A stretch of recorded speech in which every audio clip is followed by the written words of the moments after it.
week on ESPN as we continue Jim Valvano's fight against cancer.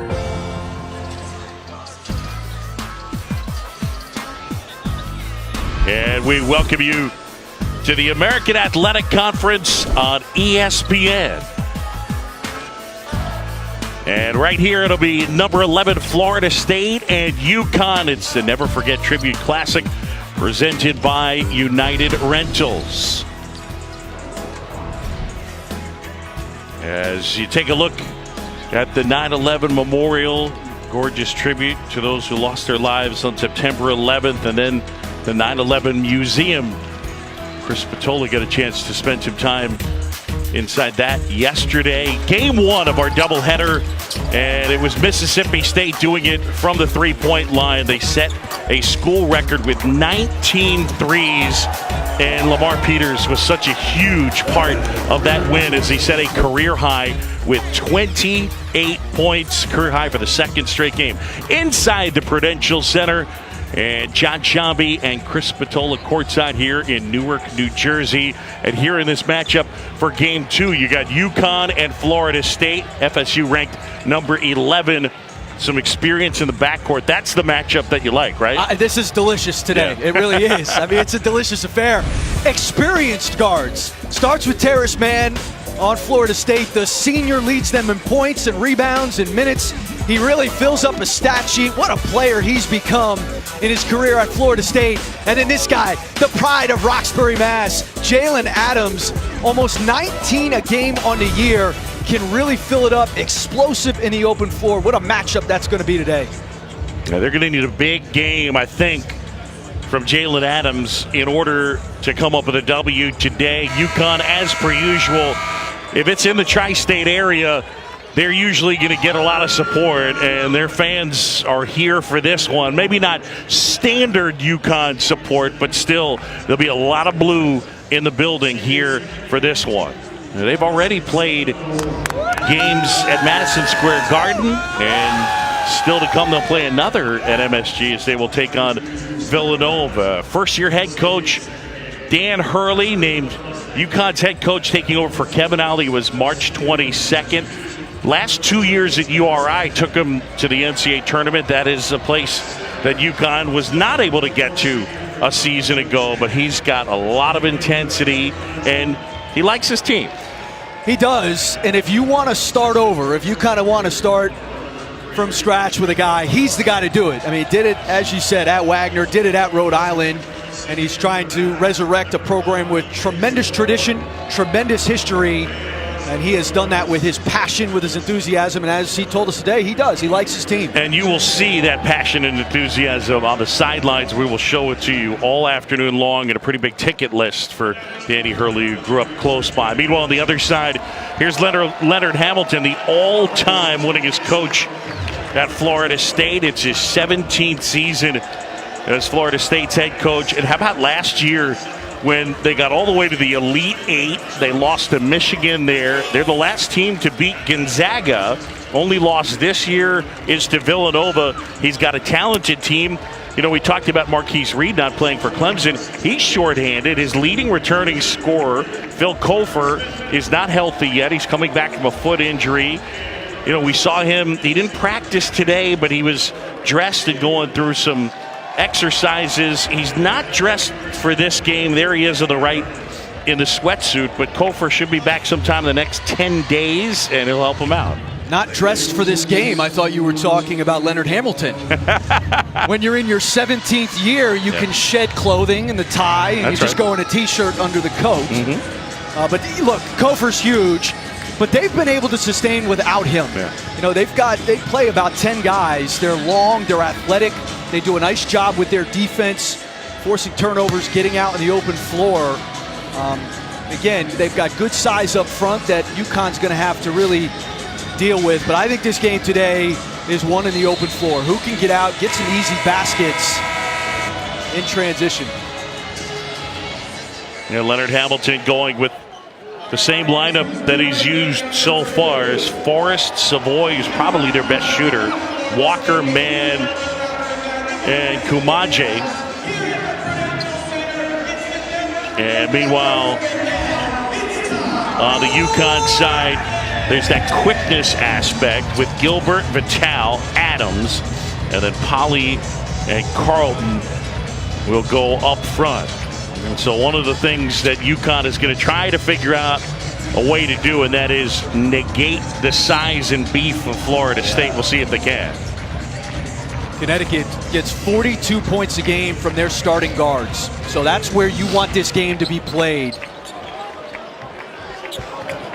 Kumaji wins the tip, and controlling is Trent Forrest. And there's that pressure, and immediately there's a steal and a dunk for Christian Vitale. And they're going to pick this thing up full court. They want it as chaotic as possible. Forrest moves to man. And the senior handling here, probing, gets inside, shot contested, and blocked, and eventually Carlton takes it away. That's to the corner, and the three in and out. They had a fight underneath, and I believe they got the foul on Kumaji. And look at this, the ball pressure's outstanding, denying one pass away. Vitale, what a way to start the game. You get a live ball turnover, a dunk on the other end, and then they picked up full court right after the made bucket. Danny Hurley wants this game today to be played in the open floor, give those guards an opportunity to make plays. Danny Hurley, who grew up about 20 minutes from here in Jersey City.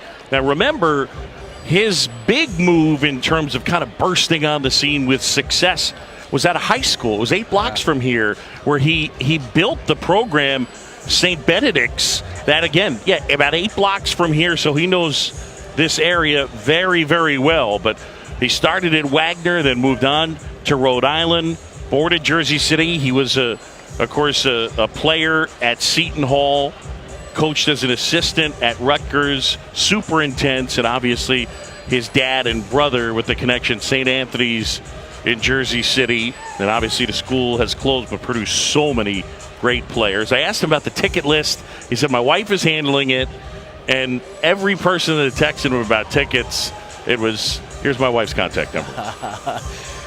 We were reminiscing during their shoot-around today about his time at St. Benedict's. He coached at St. Benedict's J.R. Smith, Tristan Thompson, Lance Thomas, a guy that we had when I was at Duke. He had some real talent. He also had a few knuckleheads in that collection of dudes. But what a program he had. Now, one of the new rules passed this year, that hook and hold and look underneath. Carlton and Kumaji. He had him hooked. Now the question is it enough where they would go with a flagrant one on that? But he at least from that replay, looked like he had him hooked. So we'll see right here what they're going to end up doing as far as whether it'll be a common foul or. And it is. They said it was a hook and hold. It'll be a flagrant one. So it will be a flagrant one. Thoughts on that? I feel like that might have been a loose interpretation of that one. Well, I think they are taking a strict interpretation. Yeah. In that they are going to call it more often than not. They're going to call it more than they would let it go. I like the rule implementation. I mean, that goes on far too often underneath the basket. It goes on far too often with offensive players moving through the lane, trying to induce that foul call. To me, that one, I agree with you, Boog. The genesis of that rule, in part, is who was it? Was it Lucas Haas? Is that who? Yeah, who went to the floor and broke his Purdue and broke his elbow. Kevin Love in the NBA was out for the playoffs that year because Kelly Olynyk pulled him to the ground. UConn, the early good start, up 4-zip. Kick to the left side corner, and that three will go for Jalen Adams. Exactly the start that Danny Hurley was looking for.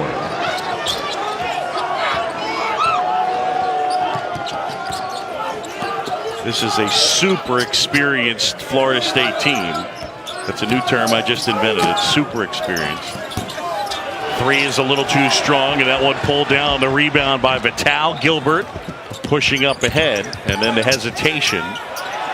And Adams from almost the same spot. Carlton the rebound. And Florida State with the board. 4 seniors that regularly play. When Cofer gets back, it'll be 5. They are old, and one of the reasons they made that run to the Elite Eight was that experience and how long and physical they are. They will guard you. Cabangeli knocks that one down from deep. So Fee Cabangeli able to bury that one. The nephew of former Georgetown great Dikembe Mutombo. Mutombo could not do that. That's for sure. Inside spinning and hitting is Tyler Polley. Tyler Polley's got a Florida State connection. His dad, Tommy Polley, an All-American linebacker for the Seminoles. Just getting started here in Newark from the Prudential Center. John Shambi, Chris Spatola, the Never Forget Tribute Classic here. Second part of our doubleheader. Feed inside. Cabangeli able to corral it. Spins and not able to hit.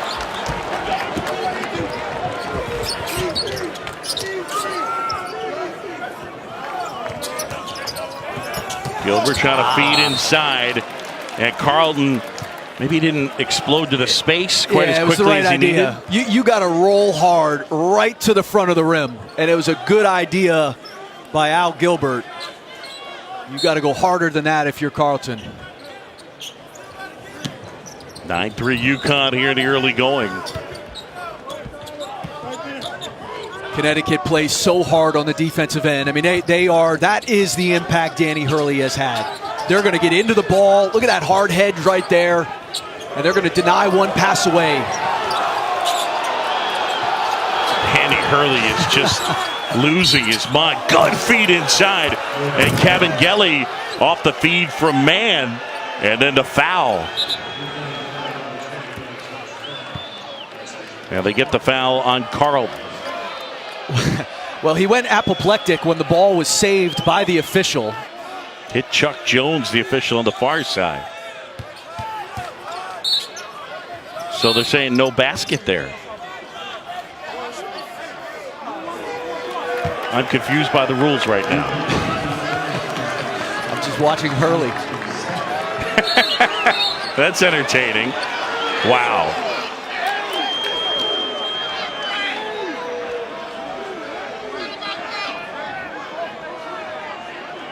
And they just gave a technical.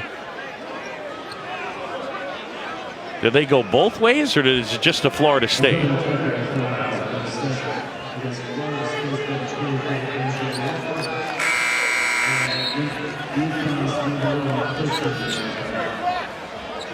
All right, so double technicals. MJ Walker for Florida State. And it'll be Christian Vital for UConn. This has been quite a flurry. Let's go.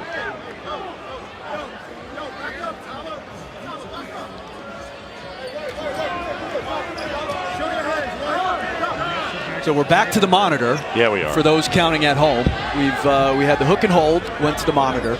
We're now back to the monitor to do some more investigating. Smooth start, and yeah, of course. So now we go to the monitor, and now both teams effectively get to use it as an extra timeout.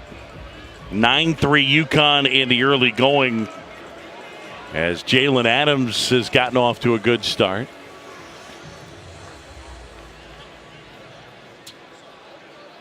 This is a UConn team looking to get back to the NCAA tournament. They're 7-2, losses to Iowa and Arizona. Now, last year for Kevin Ollie, he used 21 different lineups. Danny Hurley's managed to use just the one so far this year.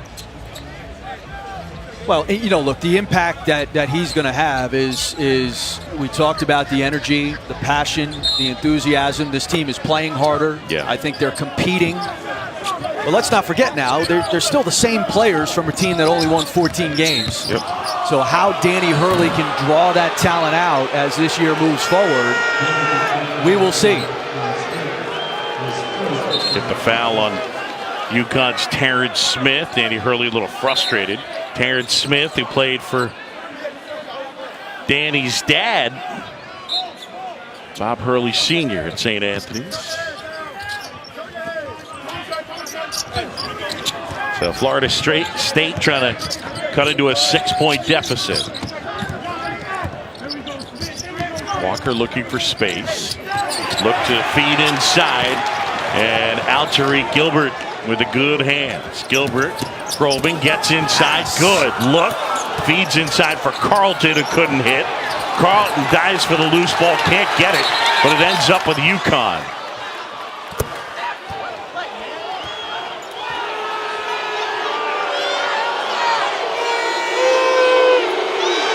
I'm trying to figure out what the call is here.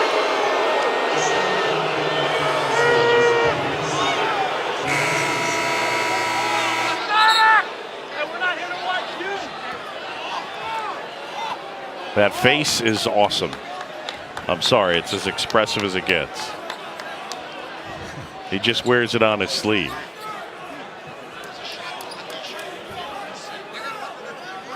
So they're having some type of problem with the shot clock. Now 19 on the clock, UConn basketball. Really nice smooth start here. Oh, there's a step in. And then Carlton fouls Cabangeli, who goes down to the floor.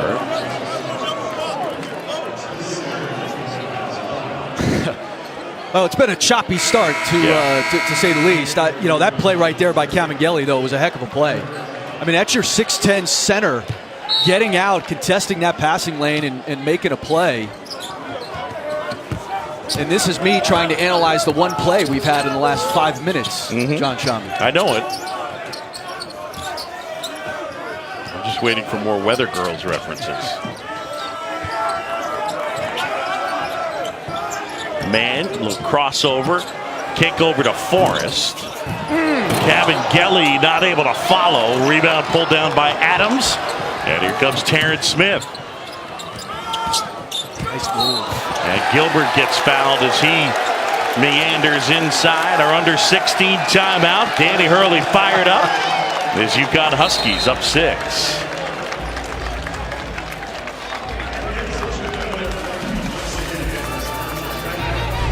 ESPN's exclusive presentation of college basketball is presented by United Rentals, who is honored to give back to first responders and all those who serve their community and country.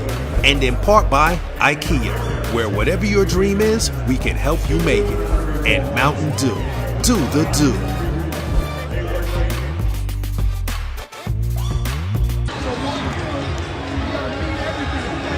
Back here in Newark, Chris Matola of UConn's going to win today.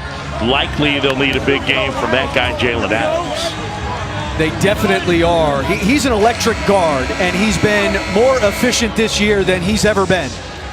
And I think part of that, he's a year older. He's a senior. And a big part of that is he's playing alongside Tariq Gilbert, who is finally healthy, who's taken a lot of that burden of handling the ball away from him, allowed Adams to be the scorer that he really is. So to finally get that guy, number 3, back healthy, I think has been a big, big part of this UConn team early on. And I said at the top, those 3 guards, those 3 starting guards average a combined 42 points. So that's half of what UConn does offensively. Gilbert, who missed a huge chunk of time, played only 6 games last year, 3 the year before, both seasons cut short because of shoulder injuries. And this is a guy who's a McDonald's All-American, coming off a really nice outing in terms of dishing the basketball. Had 11 assists in the win over Lafayette last time out. He's really unselfish, really a table setter. Doesn't need to take his shot, doesn't need to score the ball.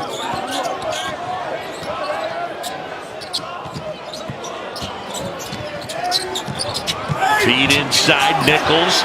Not able to put it home right there is Trent Forrest. Nichols found him, the Albany transfer, but Forrest couldn't convert. Florida State just 1 out of 7 to start the game. And into the game, Anthony Polite. And part of that sluggish start is UConn's defense. They are closing those shooting windows. Like that shot right there, that's a layup that UConn closes in on and shuts the door. Yeah.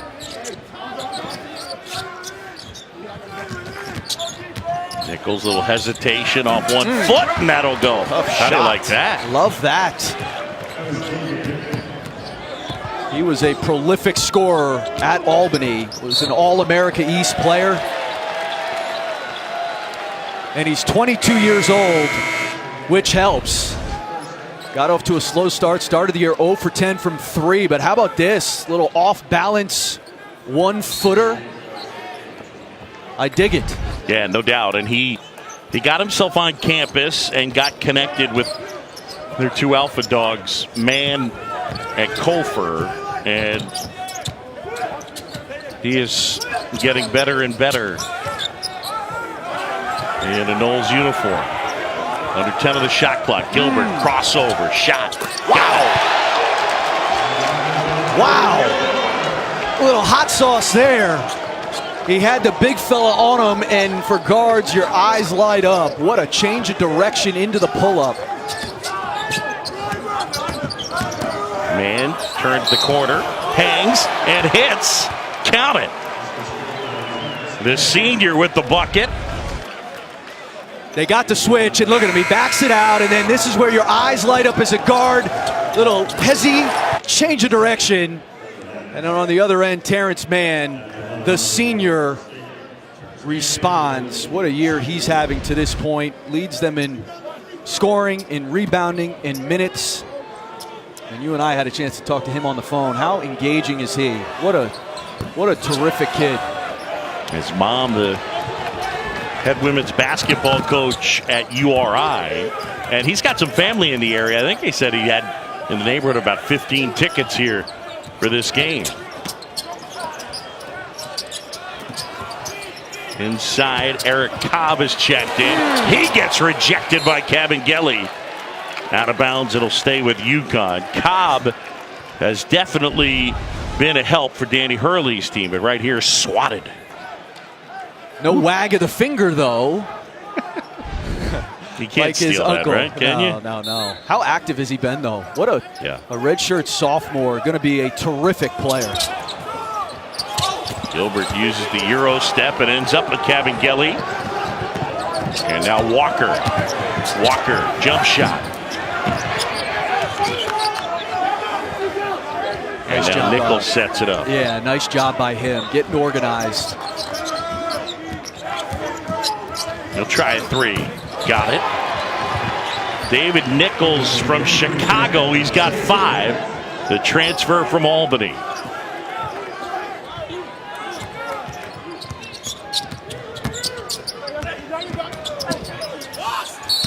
Adams is fouled on a jump shot. And he will go to the line. More college basketball coming your way on Sunday, 3 Eastern. Number 1 Gonzaga, number 7 Tennessee. It's the Air Force Reserve Jerry Colangelo Classic. It's at Talking Stick Resort Arena in Phoenix. Top 7 matchup tomorrow. ESPN and of course the ESPN app. Tennessee, one of the 5 best teams, you think? You got 2 of the 5 best teams there. Yeah. Absolutely. Michigan, I think, is the best team in America. I think Gonzaga's right there. I think you got Duke, Kansas, and I will put Tennessee in that category. Doesn't Jerry Colangelo have enough stuff named after him? We've got to name a classic after Jerry Colangelo. Well, I mean, more power to him. He would tell you it's the most important of all the classics. Sure. UConn by 4. They get a foul underneath. And that'll be on Fiondu Cabangeli. So Fee picks up the foul. First 7 minutes of this game, there have been a dozen fouls. Well, when you pick up and you are as aggressive defensively as both these teams are, part of the challenge is staying out of foul trouble. Adams behind his back, feeds inside Cobb, and he puts it in. Eric Cobb. How about the catch? Start with the catch through 3 defenders and the presence of mind to gather himself and finish. Eric Cobb averaging a little over 6 points, about 5 rebounds a game. Kabengele off the glass, count it, and he'll go to the line.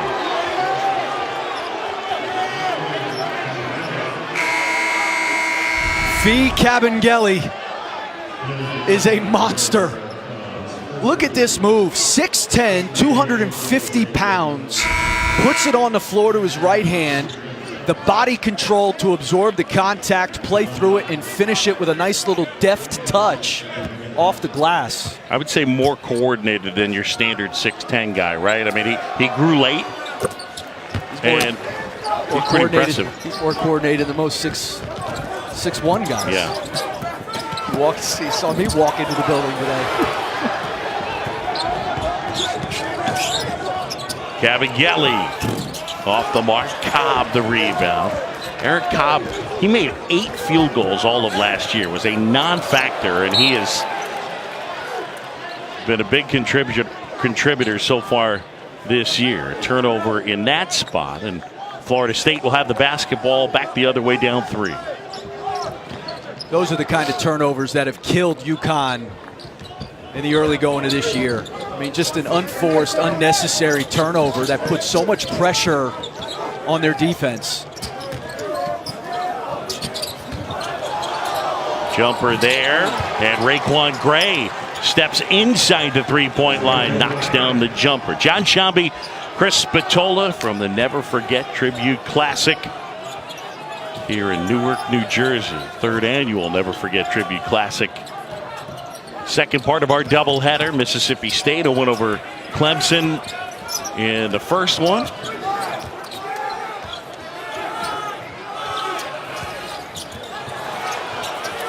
Looks like there's some wet spots on the floor right in that same area. There's a turnover, and now Walker inside, and that rattles home.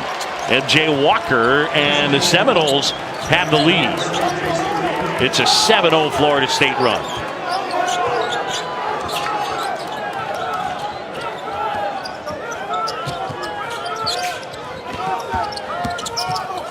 Smith inside and draws the foul. Now timeout on the floor, and when we come back, the impact that sports had on healing our country in the wake of 9/11. Chris Spatola will help us tell that story.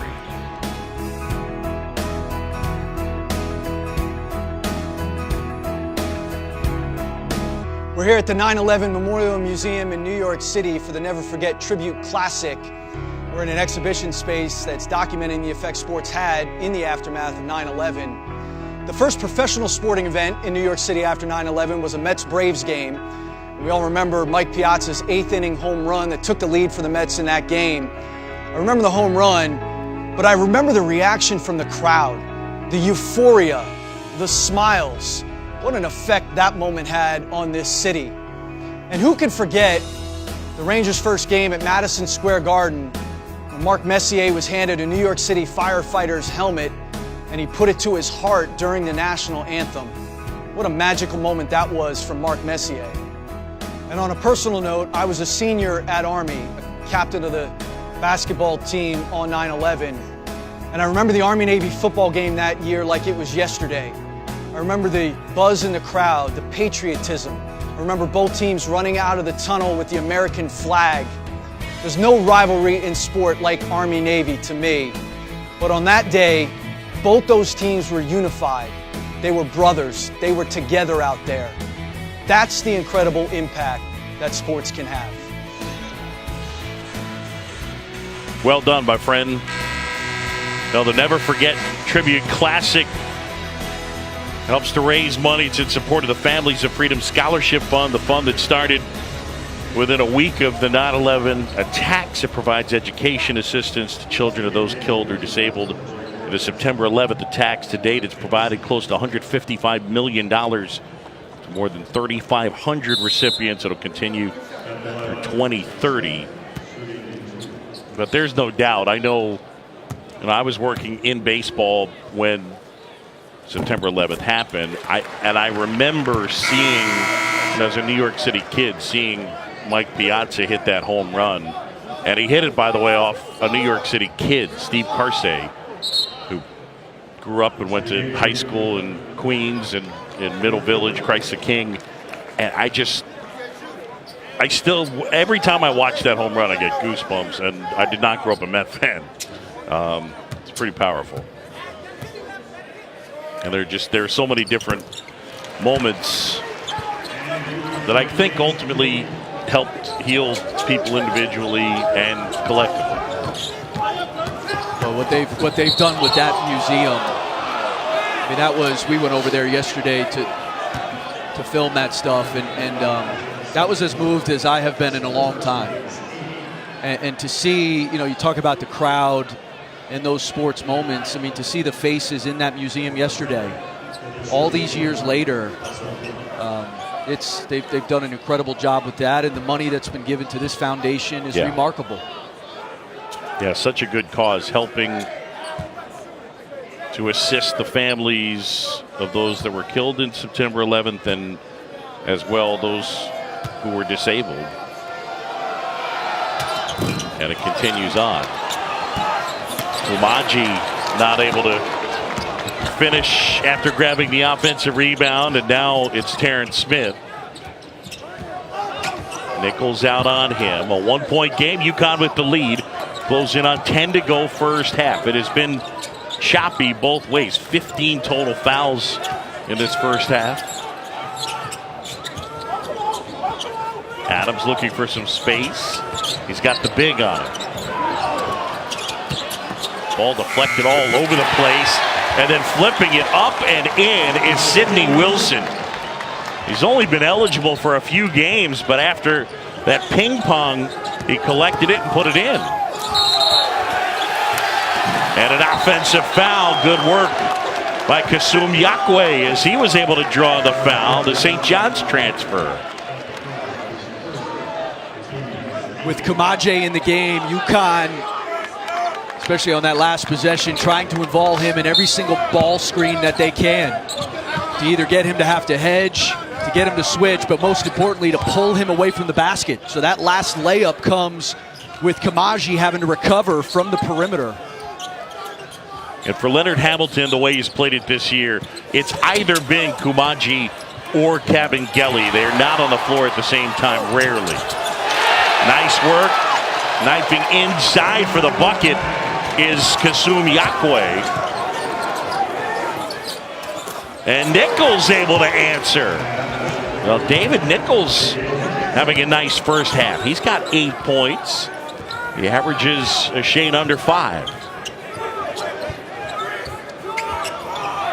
Nichols started the year 0 for 10 from 3, hit his first 3 against Purdue. That's a good win for Florida State, by the way. Very good win. Yeah. A very good win. They were down in that game and the game against LSU. Both of those very good wins. Move inside. Forrest thought he was fouled. Back the other way. Gilbert feed inside to Wilson. Nice play by Forrest. Here's Savoy, 1 on 4.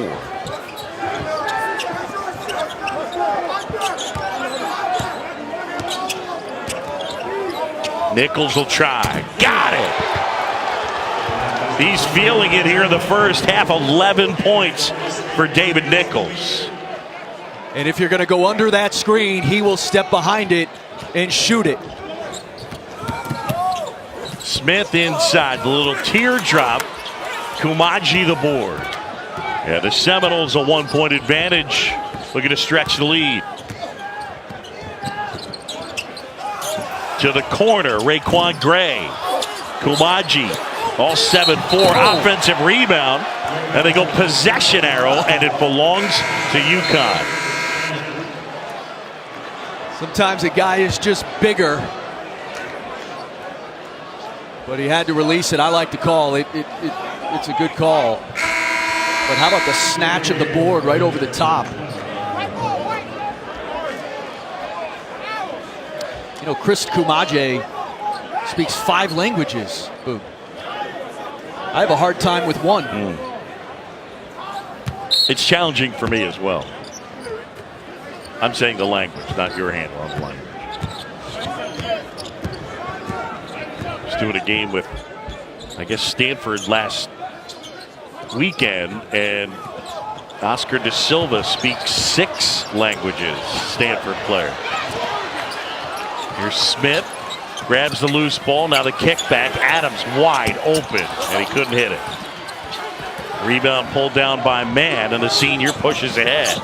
Terrence Mann weaving, looking for space. Nichols off the glass and good off 1 foot. Nice move. 13 points for David Nichols. And he's taken what the defense has given him off the ball screen. They went over the top on that one. He drove it. A nice hesitation. Kasum Yakwe's given him good minutes. Got the rebound, but then lost the handle. Closing in on 7 minutes to go. Look at Nichols. That was a little too far. Scrapes the front edge of the rim. FSU by 3. Are you a heat check guy? Absolutely. Are you okay with a guy who's just doing a little heat check? For sure. Polly knocks it down. What about you, Coach? I'm absolutely a heat check guy. Okay. 25 apiece. Florida State and UConn.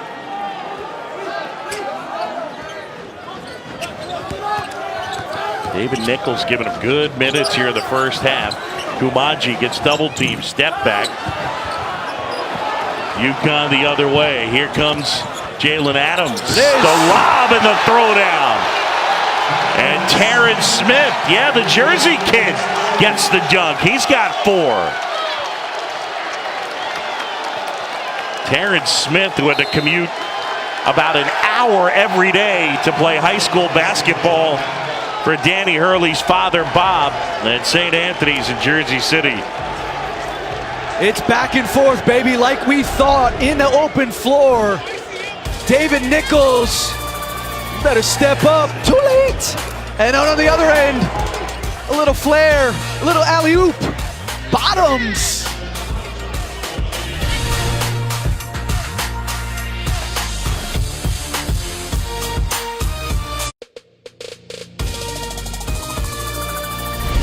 ESPN's exclusive presentation of college basketball is brought to you by Sonic. Hurry in for Sonic's new Steakhouse Bacon Cheeseburger and Tots for $4.99. Back inside the Prudential Center, Newark, New Jersey. Our 3rd annual Never Forget Tribute Classic. UConn and Florida State. John Chambi, Chris Spatola, thanks for joining us. Second part of our doubleheader. UConn right now leading by a couple. It was a little choppy in the early going. Dan Hurley, first season as head coach.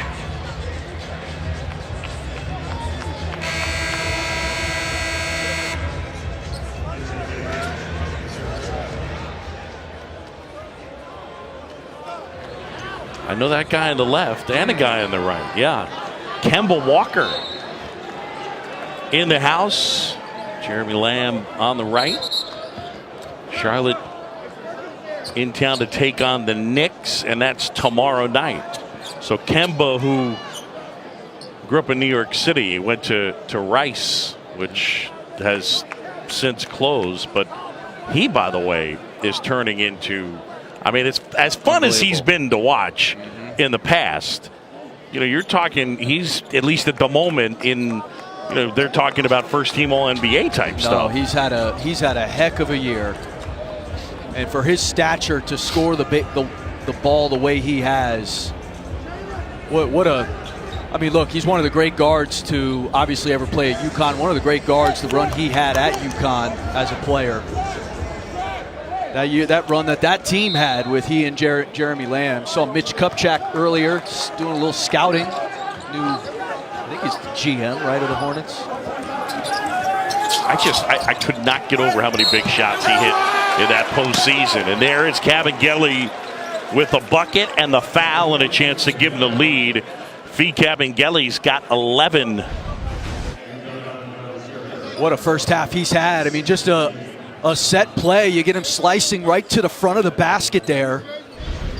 And you love the emotion from the redshirt sophomore. I'd like to correct my math. He has 8 with a chance to make it 9, averaging 11 on the season.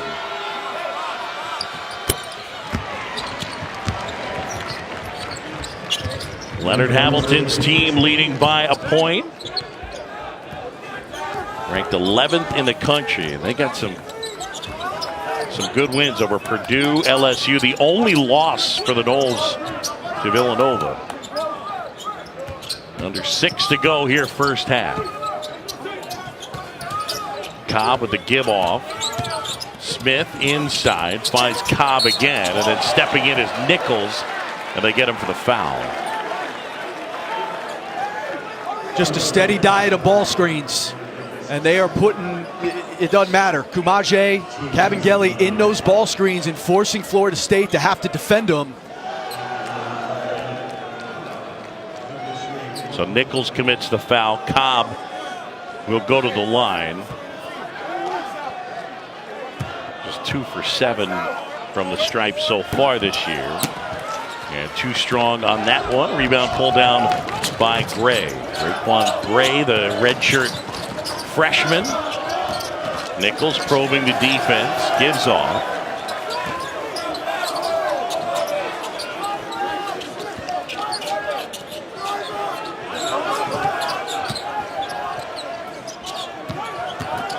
Gray inside, just not able to finish. Man had it, lost it, and then Cobb just whacked it up ahead, and then Gilbert with the gorgeous Euro step move and the bucket.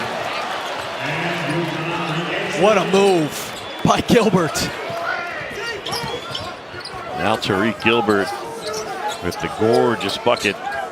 And UConn back out front by a point. 4:40 to go.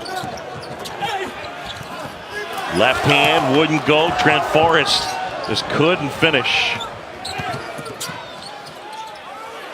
To the corner, and that 3 in and out. And now Nichols pushing up ahead. Forrest again. And they say the ball was blocked. Man kicks out. Adams rebounds, and Gilbert, UConn pushing it.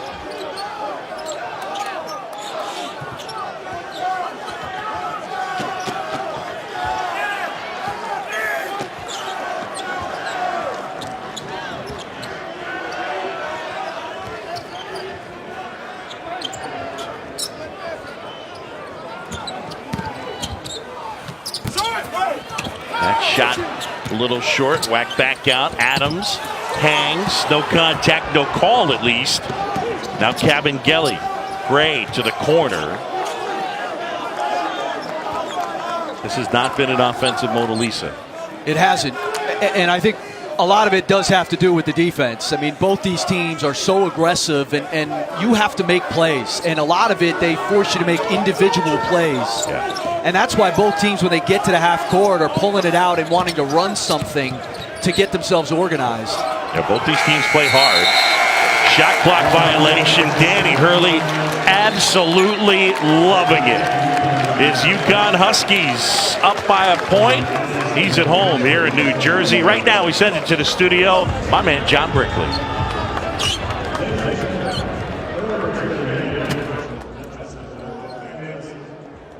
Thanks, boys. Tell Shambi that.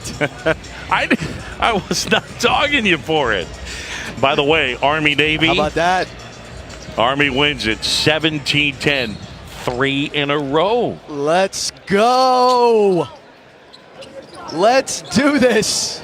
John Shambi, Chris Spatola, former Army basketball player Chris Spatola. And, of course, you served in the U.S. Army. There's nothing like beating Navy. There really isn't. I wish I could say it any differently. There is nothing like beating those squids.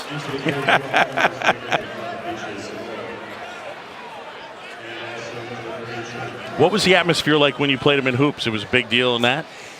Yeah, you know, we played them twice, right. So it lost a little bit of the shine. The second game was always a national broadcast on CBS, yeah. And it was what they call the star game. Mm-hmm. So that was the game that counted, and you could put the star on your cadet jacket and all that. So the second game always had a little bit more of a presence. Mm-hmm. Cabangeli spinning, hanging, can't hit. And a rebound pulled down there by Yakwe. And here comes Tariq Gilbert. UConn by a point. Gilbert flips it up and rattles it home.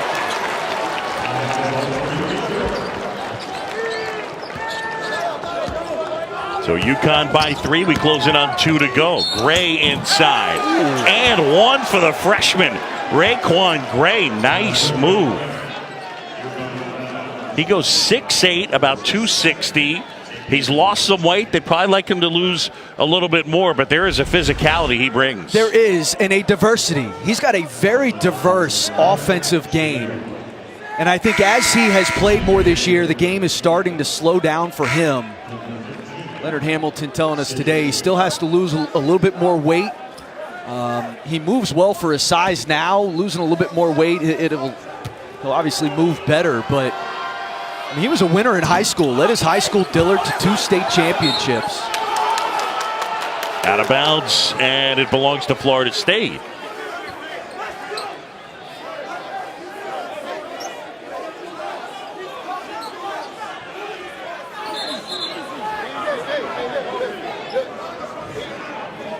And right now, Cabangeli and Yakwe.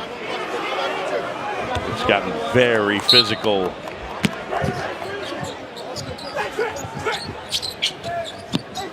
Savoy launches, can't hit, and the follow by Cabangeli. He's got 11. He's fun. What a stud. He's a monster, and then look at him.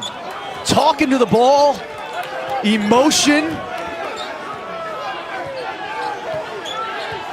And right now he is on Jalen Adams inside.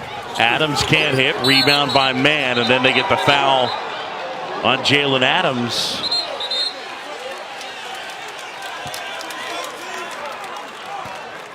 Fee Cabangeli, announce your presence with authority. The big fella making a play. And then, I mean, the emotion, this is what you love. A guy who's willing to give it, put it out there. It becomes magnetic, and like I said, on the other end, he ends up in a switch on the ball, and he said, Jalen Adams, bring it. I'm going to move my feet. What a first half from Cabangeli. Mann at the line. He's got a couple of points. Terrence Mann, who averages a little over 11. It should be better when Kofor comes back for him. Tonight, 3-time world champ and current WBA lightweight title holder Vasily Lomachenko squares off against WBO lightweight champ Jose Pedraza. It's a unification bout in the Hulu Theater at Madison Square Garden. Coverage of top-ranked boxing begins 9 Eastern on ESPN, ESPN Deportes, and the ESPN app. Unified. Unification. That's what the day has been. Chambian, Spatola. Unification. We've finally done it. Yeah. Boxing finally did it. They unified it.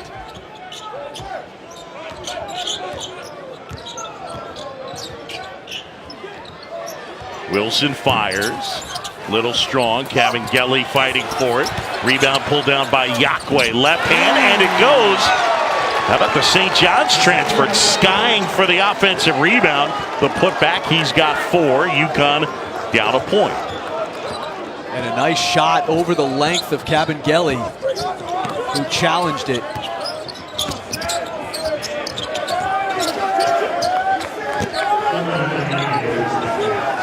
Cabangeli jumper, and that'll go.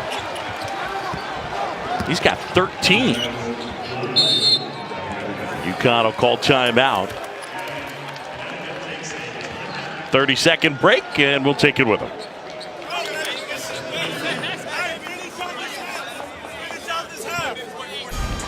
Fee Cabangeli has been unbelievable in this first half. Shows you the face-up shot there, the ability to protect the basket on the defensive end, and then the drive here, absorbs the contact and finishes with touch. And the sharing of emotion has been unbelievable. Giving it to his teammates. What an impact he's had on Florida State in this first half. He's 5 of 10 from the floor. The rest of his team is 9 of 23. Out of bounds. And it's Florida State basketball. 42.9 to go. Cabangeli and Nichols have been so good here in the first half. Knowles by 3. Gilbert is charged with the foul.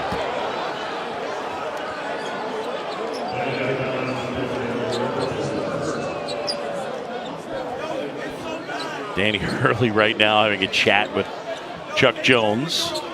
Well, you know, look, Hurley that's who he is. That was a foul. And the problem with that is, like, you're fouling a team that shoots 76% from the foul line. That's right. And you're fouling them at half court. That's not a good foul. And I understand you want to pressure the ball and get into it, but you have to be able to do that without, in a game where points have been hard to come by, you can't foul a team and let them just walk to the foul line to make free throws. And if you're wondering, 76.6% coming into the day. That is in the top 25 in the country. Well, and I was about to say that Trent Forrest is 89% on the year. Of course, he misses the front end. Look, I wasn't able to jinx your Army team today, so don't even start with that stuff. I did not try. You did try. You must have Navy in your background. Not that there's anything wrong with that. Okay. We love them all. 9-2 run for the Noles. They lead by 4. About 4-second differential shot clock, game clock.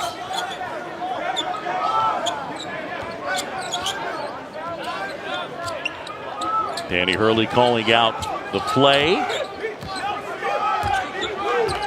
Shot clock under 10. Here's Gilbert. To the corner. Adams, little ball fake. Shot clock winding down. And what do they got? They got a 3-second violation on Kasumi Akwe. 10th turnover of the half. And Danny Hurley telling Jalen Adams he's got to take that corner 3.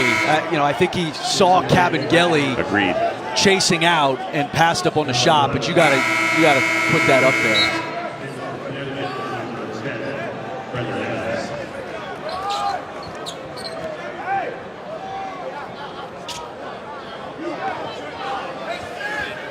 .6 seconds. Forrest trying to find space. And they get the foul call.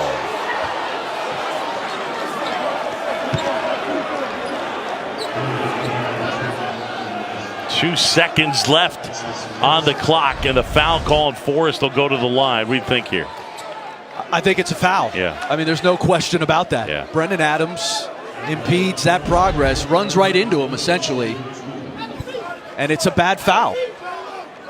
And part of picking him up, again, if you're not going to keep him in front, you're going to give him a run. You're going to give him a downhill drive to the basket. And Trent Forrest is a good player, and that's a tough play to stop.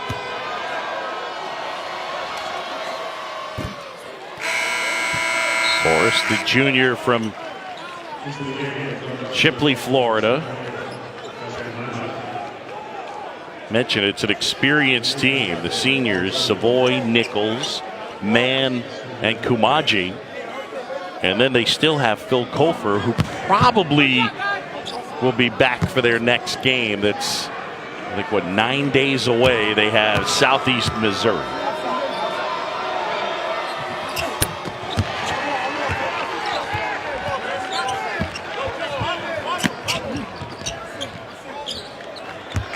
(39-33) at the half. An 11-2 run over the final 5:16 for FSU. Time now to send you the E-Trade halftime report. John Brickley, Dallin Cup.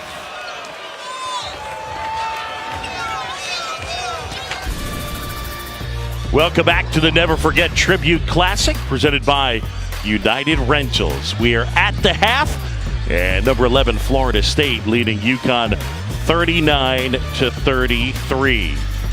Welcome courtside here at the Prudential Center, Newark, New Jersey. John Chomby Chris Spatola, of course, played at Army, served in the United States Army. First half of basketball that was physical, a lot of fouls. It was really choppy in the early going. Yeah, and thank goodness for Florida State's bench. They get 2 guys off of their bench, David Nichols and Fiandu Kabengele, who combined for 26. Nichols came out flame-throwing to start this half right off of Florida State's bench, knocks down 2 threes there. And then Fee Kabengele showed you the full arsenal. I mean, this dude is a pro. Showed you the face-up game, knocks down the 3 there.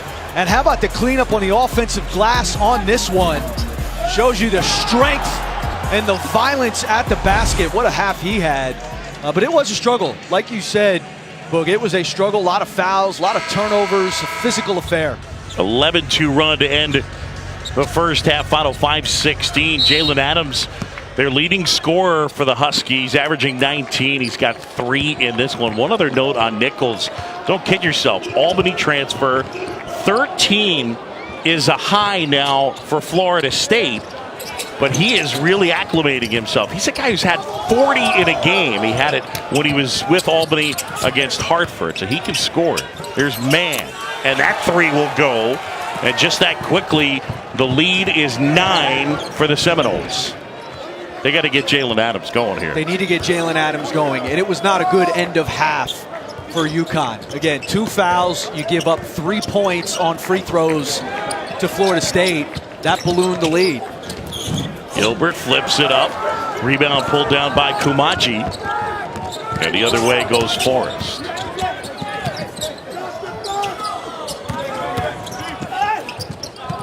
Man threw it to the corner. Was hoping that Forrest would be there.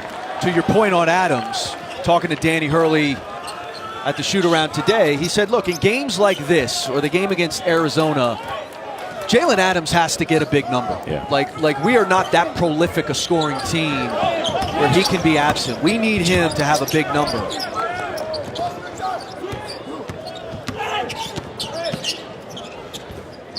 Vital able to find Polly. Pull-up jumper at the free throw line. And they're going to get the foul on Josh Carlton.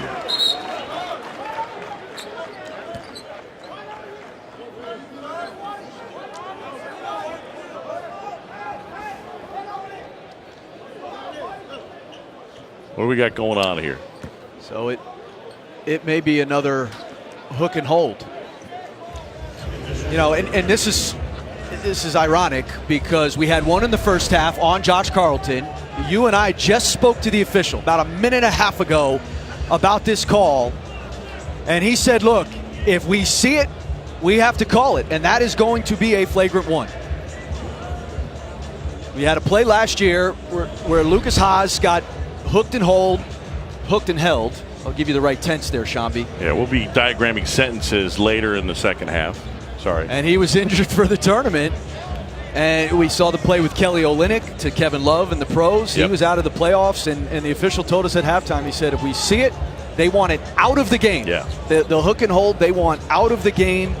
And so we have to call it. And I would guess, Boog, I don't know how you see it. Well, 2 different times on that play, he was involved in it.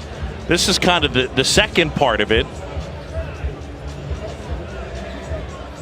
And so Josh Carlton. So they get him another flagrant. Oh, they got flagrant 2? No, flagrant 1, but flagrant it's his second hook and hold of the game. Yeah. Yeah, on Josh Carlton again. So again, whatever, if you're at home and you're frustrated by this, the bottom line is they've made it clear they don't want this play to happen. So whatever the thought is, the intent of the rule and the call is stop doing that.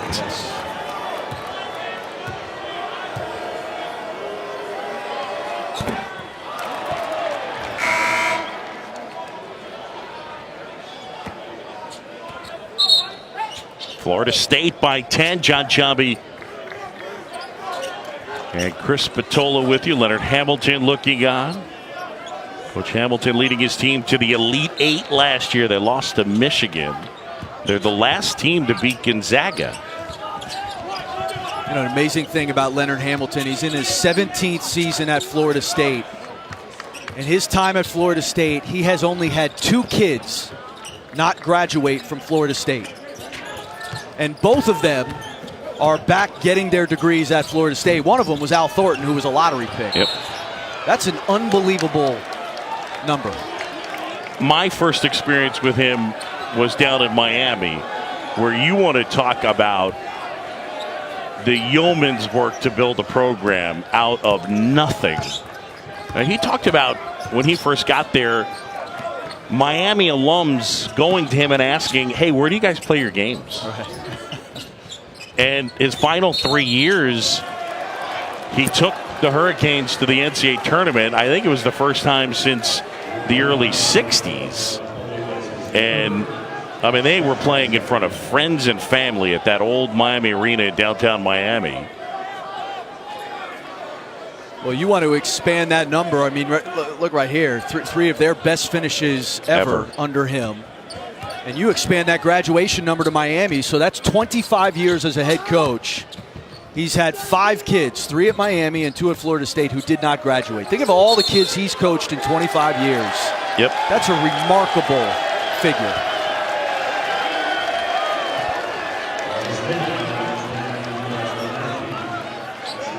See if we can get some more contact stoppages in this one.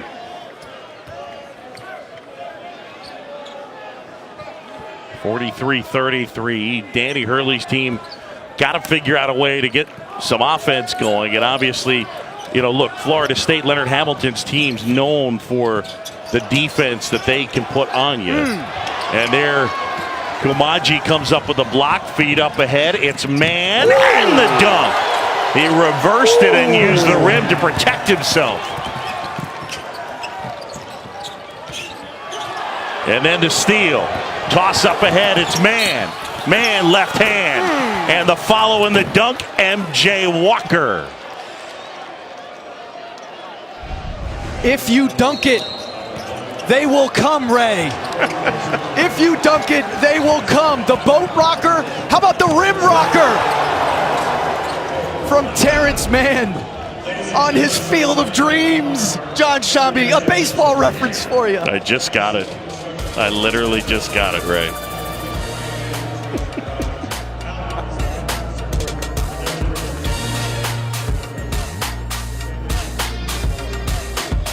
It's Fee Week on ESPN as we continue Jim Valvano's fight against cancer. Unfortunately for me, I've lost a lot of family members to this dreaded disease. My grandmother, my father, my mother, and 2 of my brothers. And it definitely impacts me during this time of year more than anything. My youngest brother, Barry, we spent 17 straight holidays together before he passed. And it was a big loss for me and my family. So I'm always anxious to be a part of doing whatever I can to make America aware of why it's so important that we give and fight this disease. Pretty poignant right there. Coach Leonard Hamilton, cancer has affected him in myriad ways. And you can donate now at v.org/donate. All donations benefit the V Foundation for Cancer Research.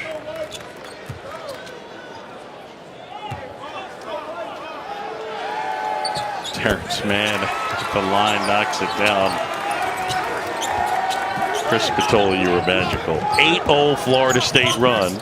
Gilbert hanging, can't hit, and draws a late foul. So they get Kumaji, they did. People will come, Ray. People will come.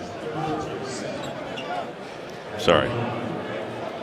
So Gilbert at the line as they try and chop into a 14-point deficit. Distance. Is that what this is going to turn into?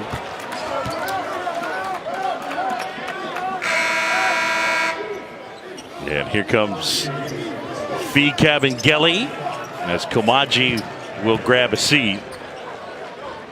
Cabangeli with 13 points.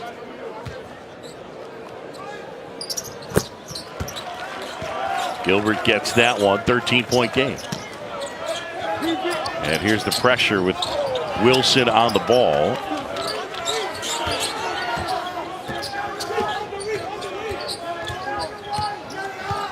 Trent Forrest handling here.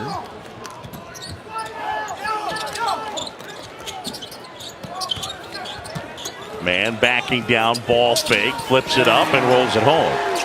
He's come alive in this half. That's what a senior leader does. Self-introspection at the half. Didn't play a good first half. He's been so good in this second. Rebound pulled down there by Trent Forrest.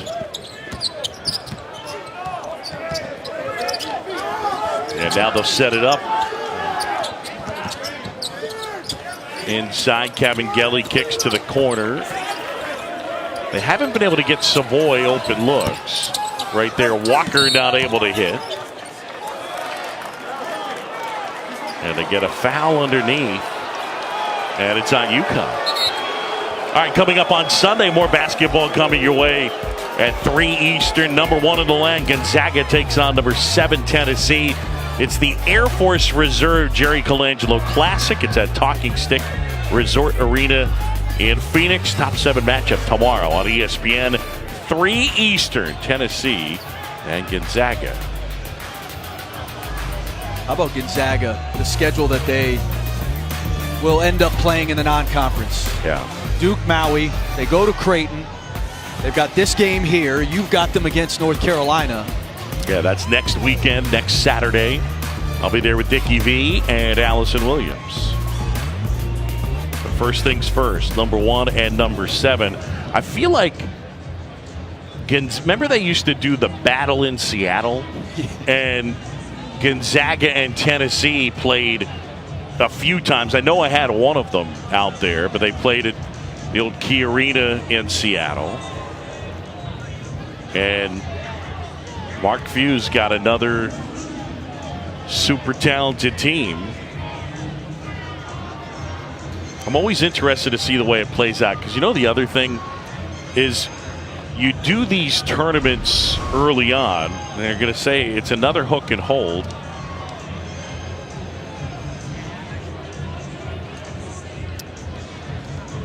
Is it Wilson?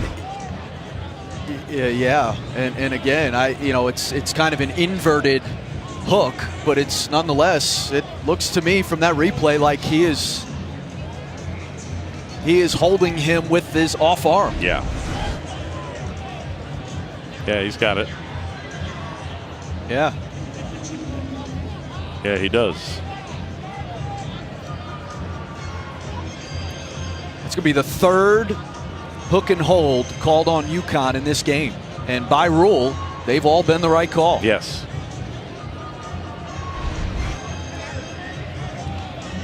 Back to what I was saying as far as, the top teams in the country, I feel like it's impossible to sustain a singular level of play for the entire year. So I'm always interested. You mentioned who you think the top 5 teams are right now. Right. I have a hard time imagining that March 1st, your top 5 will be the same 5. I think you're absolutely right. And that's rarely the case. I mean, you look at last year, like Florida State, for example, Syracuse, for example, out of the ACC, both those teams struggled at the end of the regular season. Yeah. Syracuse goes to the Sweet 16, and Florida State goes to the Elite 8.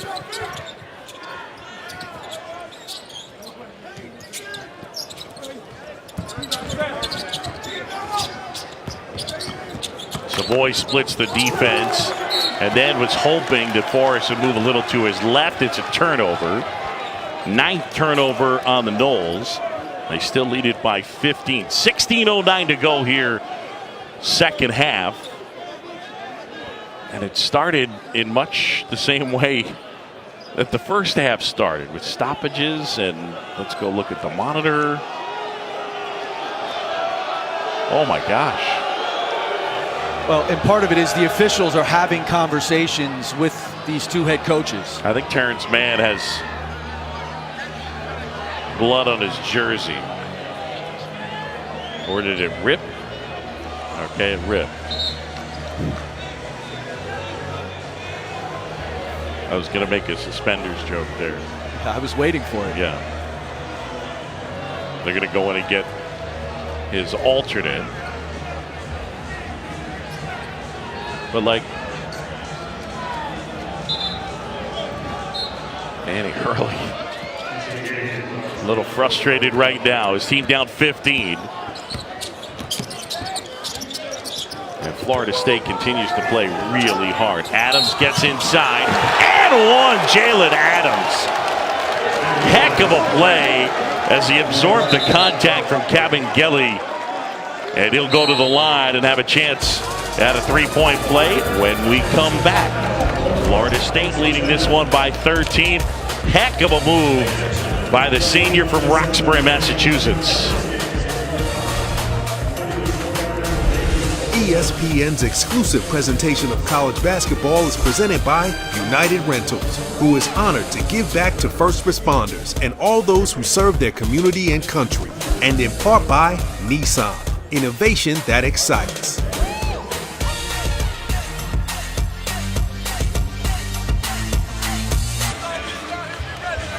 Back here in Newark, New Jersey, Terrence Mann going from 14 to 41. His jersey ripped. So now wearing number 41. The boat rocker, the rim rocker. He changed his jersey and came out of the cornstalks.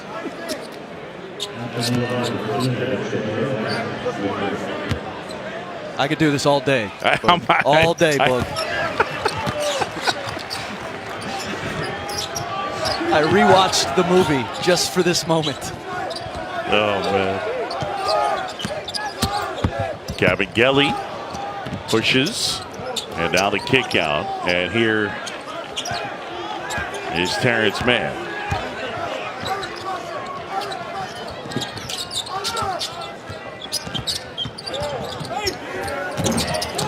That one in and out. Forrest couldn't get it to go. Vitale lost the handle. A little out of control. What do they have? Offensive foul on Vitale. I'll tell you what, you got to give Florida State's defense a ton of credit today. I mean, this is a Connecticut team that's scoring 85 points a game on the season. And this Florida State team has come in. They've been physical. They play a lot of guys. They really get after you. But it has been impossible to score in the half court today for UConn. And they've used their offense to wear down Connecticut. Like, they have really made Connecticut guard on the other end. Well, Danny Hurley, his first season as UConn head coach, and there is his dad, 2010 Naismith Basketball Hall of Fame inductee. Coached about 20 minutes from here at St. Anthony's of Jersey City. I mean, the amount of players, the D1 players that he produced, and the teams that he produced over the years is incredible.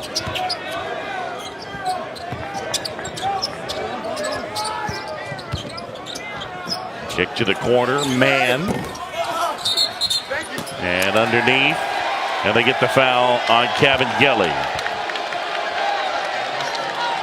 And the UConn fans a little frustrated by the way this one is gone. I think that'll be, yeah, the foul will be number 4 on Kabengele. So he'll grab a seat.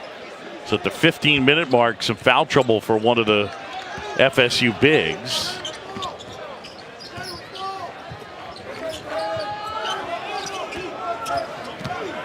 Cobb wandering inside and draws the foul from Kumaji.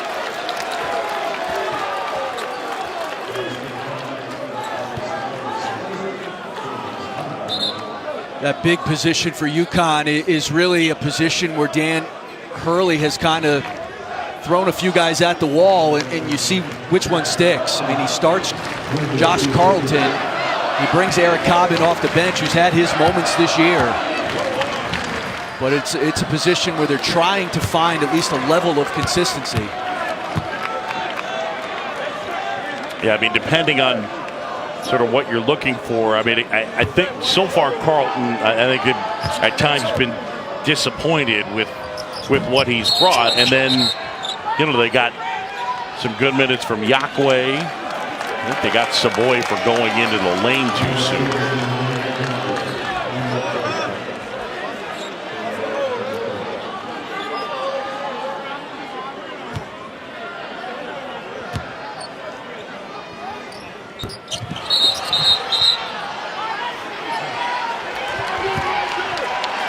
They're saying he did again. What did I miss there? I thought he already, the ball was already in the FSU player's hands. Smile, Danny Hurley is saying. Danny, I'm trying.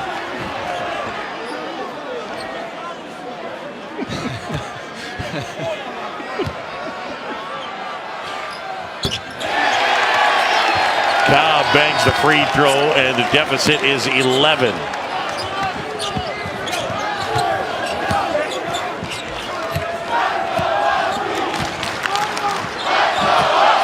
And here comes the crowd. The UConn fans making some noise.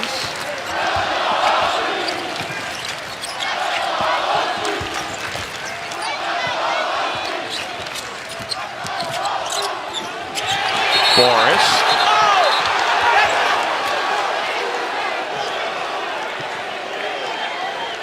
And if they got Kumaji, that's his fourth. And that means Kumaji and Kabengele both have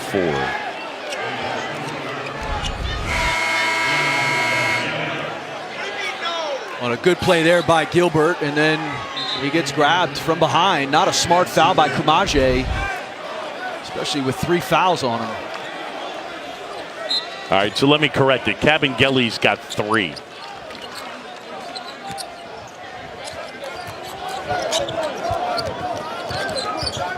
So Kabengele's got 3, but Kumaji has 4.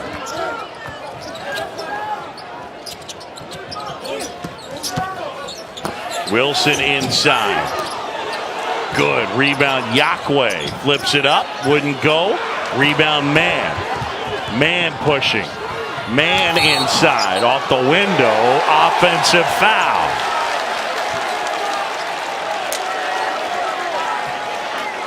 I mean, what a play by Yakwe. You mentioned the rebound on the one end. He doesn't get it to go down, but he converts defensively. And look at this. Look at the big fella backpedal. And I like the call. A little bit out of control, Terrence Mann initiating that contact to the basket. How about the play, though, the conversion by Yakwe?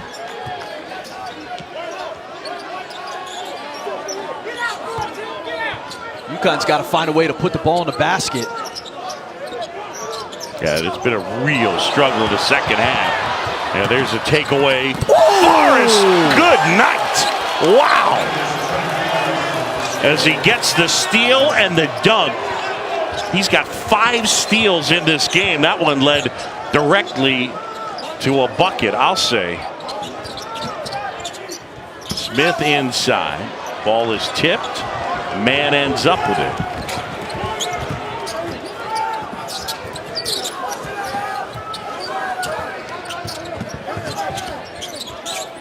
Man, the 6'7" senior from Lowell, Massachusetts.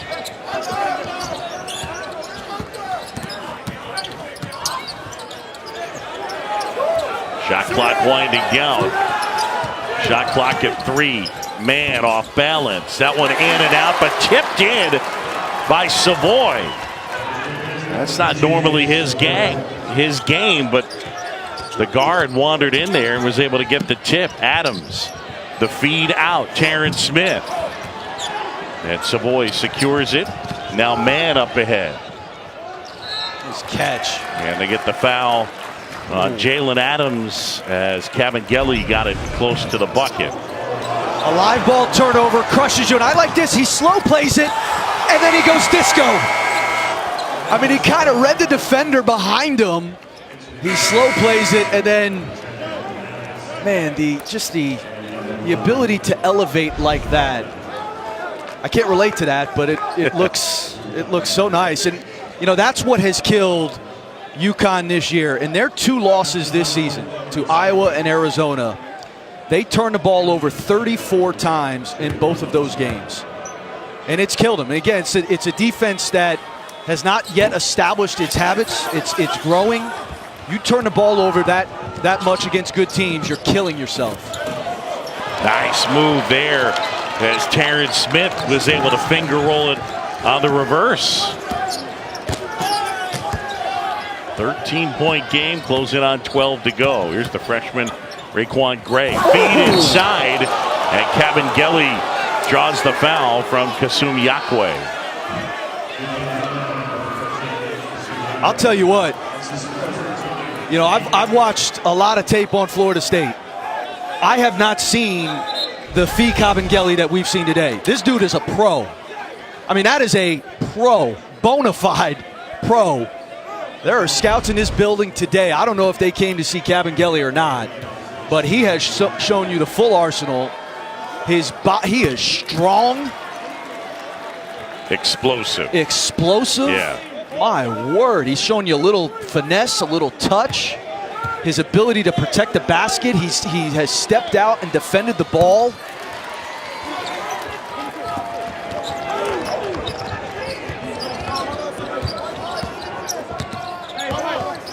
Florida State, the lead is back to 15. It's the 3rd annual Never Forget Tribute Classic from the Prudential Center. Kabengele gets the block.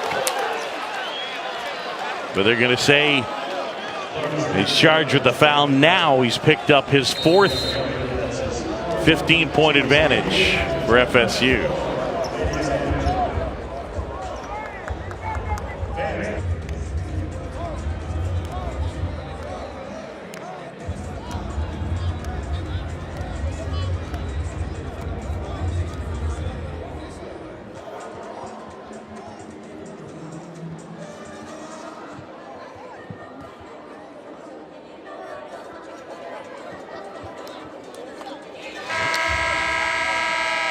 All right, Brick, thanks very much. That's a good win for Nebraska. Very good. Taking out Creighton. A reminder coming up, Sports Center, Bucci and Anderson. It's tonight after the Lomachenko-Pedraza world title fight. They'll have an exclusive interview with the Heisman winner and highlights from the 119th Army-Navy game. Plus Stephen A. and Teddy Atlas with live reactions and analysis from the fight. Sports Center tonight after boxing on ESPN and, of course, the ESPN app. Army over Navy for the 3rd straight year, Spatola. Go on. That's all I got. I know you're delighted. I am delighted. Yeah.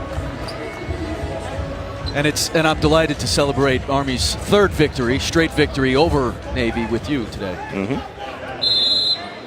Yeah, you've had just a little extra pep in your step all day long.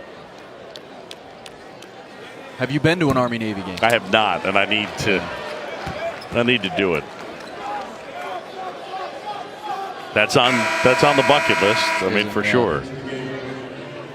In terms of, it is, and I say this biasly, of course. It is as unique an event and as American an event as you will ever go to. Are they going to go possession arrow? They will. It'll stay with UConn.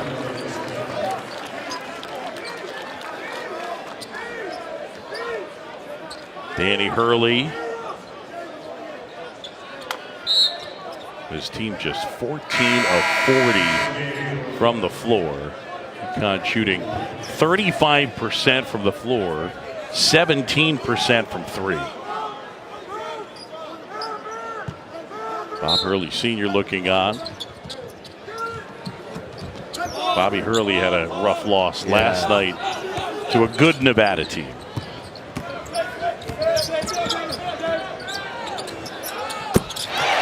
A step back and a big 3. Jalen Adams, they needed that.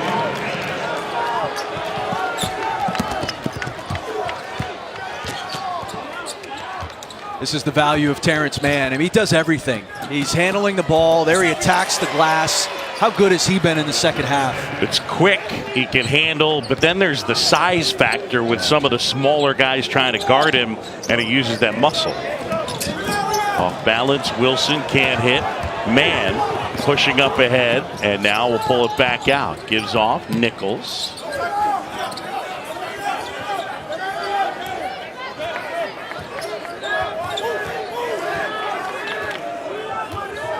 Mann has really been the guy to give him that leadership as Nichols turns it over. You know, and Mann's, he comes in to that class in 2015 with Dwayne Bacon and Malik Beasley. Yep. And both those guys leave early, and we're living in a day and age where everybody thinks they can leave early. And if you don't, it's a stigma that you're not gifted or you're not talented enough. And, you know, it's a crazy world we're living in that respect. But I give Terrence Mann a lot of credit because he has been here for 3 years, going to be 4 years, he's going to graduate. And what a career he's had, although that was not a smart play right there.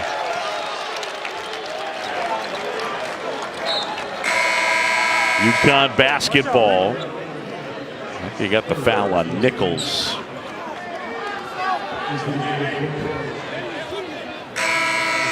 Seminoles by a dozen, 10:30 to go here, second half. It's been choppy, a lot of contact, a lot of whistles.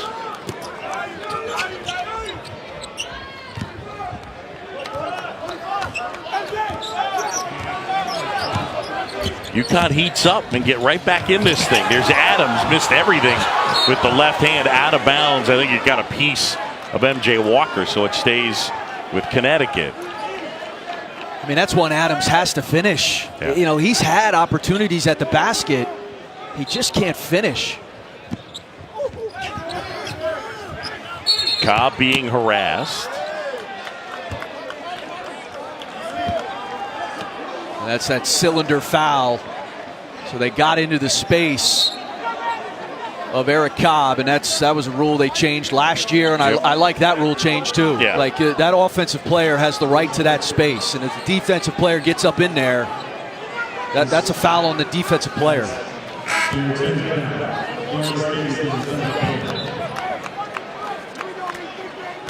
Now, one of the things, again,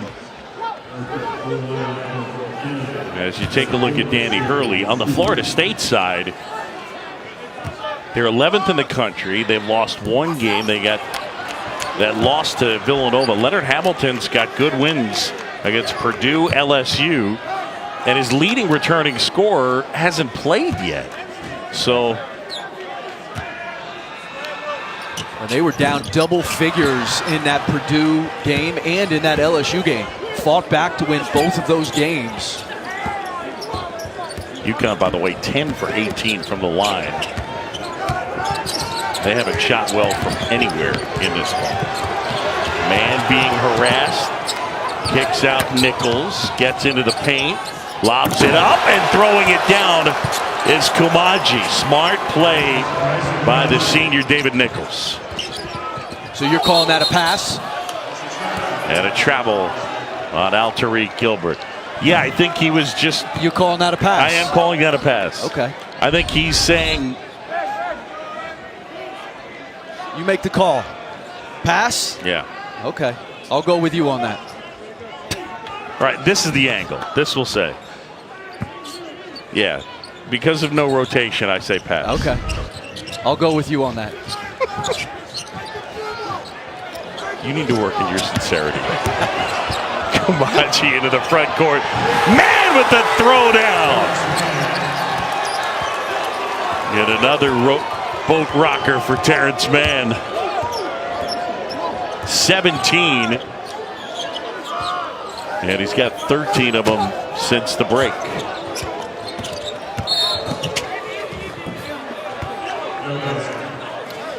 Terrence Mann doing nothing to ease Danny Hurley's pain.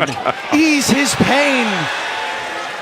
I'm calling it the rim rocker. We're changing the name of the book. Fair enough. Book. All right. Yeah. Look at the bench. fired up. And how about this guy? I love his emotions. I mean, you'd have to say his uncle, Dikembe Mutombo, was as expressive as it gets. Terrence Mann, 17 points, 13 since the break. And I don't think that right there even does justice. The ball's been in his hands so much here in this game, and he's been steady and hung on to it, made good decisions. Yeah, I'm sure he's a little gassed right now, too.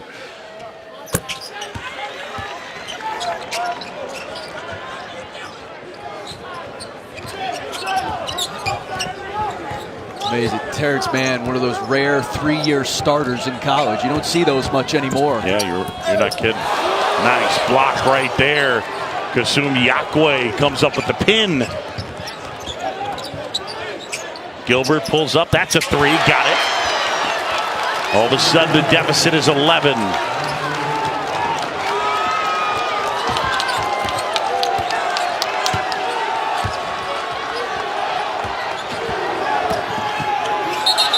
And Gray walked.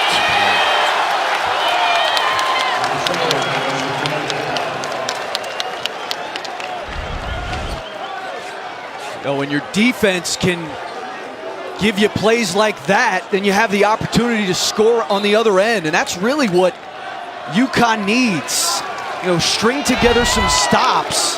Allow your defense to help your offense.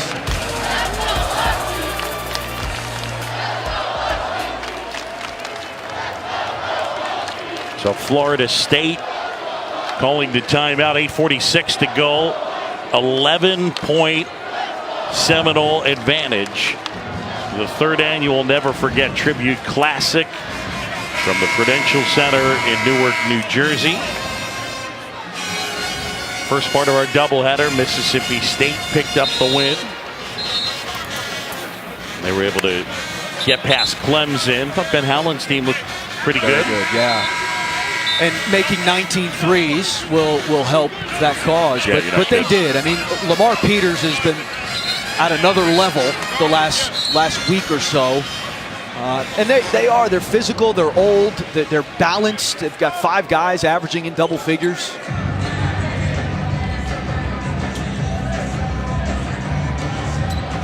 Terrence Mann getting a little bit of a break right here. And part of Clemson, too, is they've got to get Marquise Reed back. Yeah, right? They need that 19 points a game. They need that. He sat it out today with a sprained knee. Adams kicks out. Polly. Rebound by Nichols. Wow. Offensive foul. What'd you think about that? I wasn't sure he gave him space there. Yeah, I'd love to see it again because, we just had a cylinder call on the other end.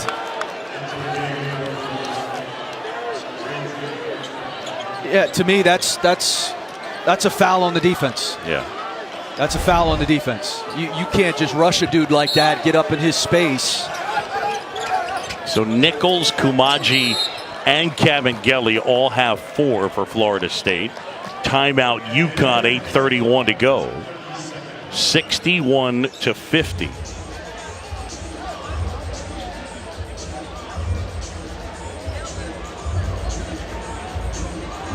Yeah, Florida State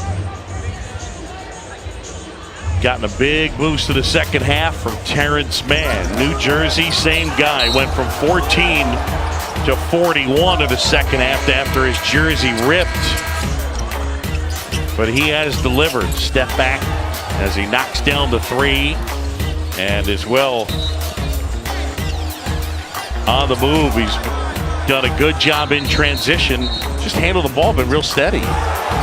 He's a coach's son, and he thinks the game and he plays the game like that.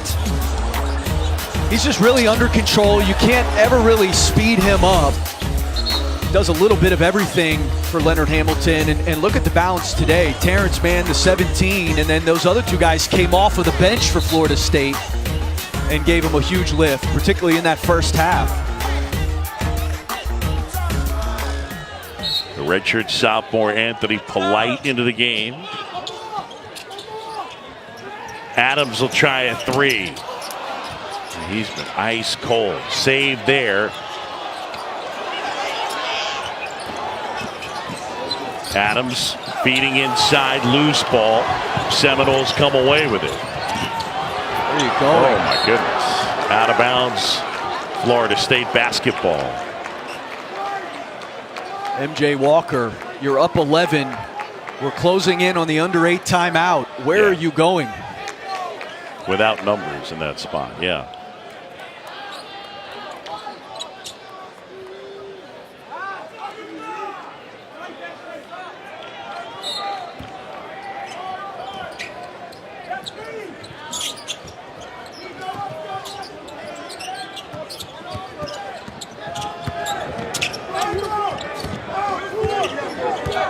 Forrest backs it out. Polite trying to find man. Pass intercepted. Adams now. Polly back to Adams. Polly from the elbow. And they get the foul on Christian Vital.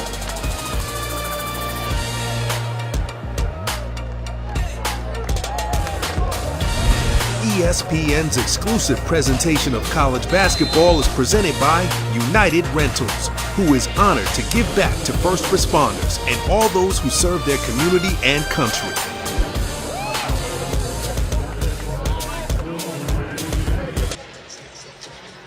Now look at the 9/11 memorial. That was completed in 2011.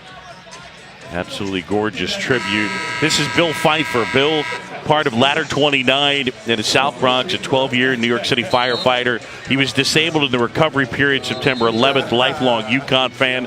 His 3 children received scholarships to attend college from the Families of Freedom Scholarship Fund, and he got a chance to visit with Danny Hurley and the Huskies prior to the game today. And that's the type of special stuff that this event and the Families of Freedom Scholarship Fund are able to do. And really cool to see Bill Pfeiffer, who again, huge UConn fan and a New York City firefighter who was disabled during 9/11. We talked about the Families of Freedom Scholarship Fund. Close to $155 million been raised for over 3,500 recipients. It'll continue through 2030. And what it does is provide educational assistance to the children of those who were either killed or disabled in September 11th. So a great cause that started the week of September 11th to help the families of those affected and the children. Smith kick out. Gilbert gets it to go. And all of a sudden, this is a 10-point game.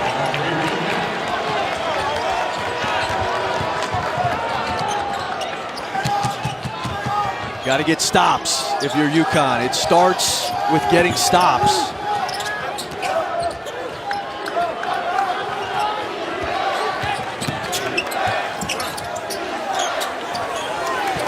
Man with the shot clock at 6. Man will try a 3. Man can't hit.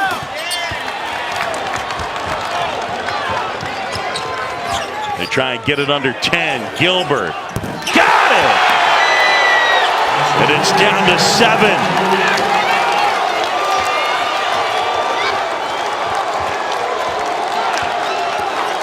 Everybody always says they want to run, but you can't run if you don't get stops.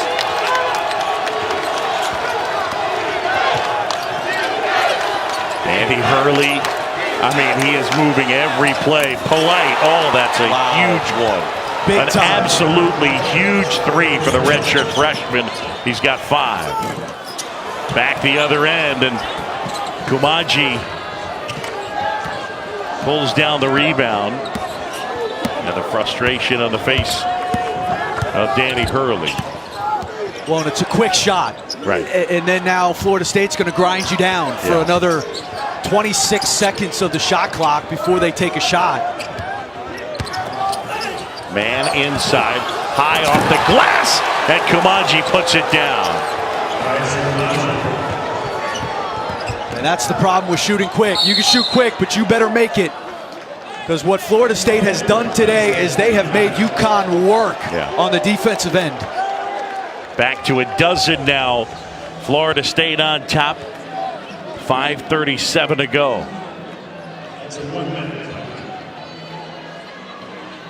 And this was that three, Boog, that cut into the margin. They got it off of a defensive stop.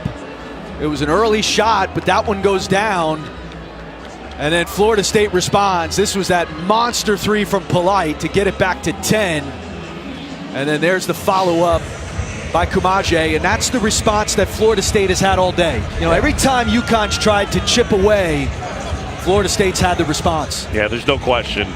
And again, it's hard for me in this spot to not default to the experience that they have, that they're continuously counting on guys who have experience, and I think it allows guys like Polite who don't to feel secure to make plays when they need to. Yeah. Well, look, one of these teams went to the Elite Eight last year. One of these teams only won 14 games. I think Danny Hurley is the right guy for the University of Connecticut. This team is playing harder. This team has more energy. They have more passion. But at the end of the day, he still has a lot of those players who are on a 14-win team last year. And some of those habits that they had last year, you'll sometimes see creep back in. Got a great game, by the way, coming up tomorrow on ESPN 3 Eastern. Number 1 Gonzaga going up against number 7 Tennessee. The Air Force Reserve Jerry Colangelo Classic at Talking Stick Resort Arena in Phoenix. Top 7 matchup comes your way tomorrow.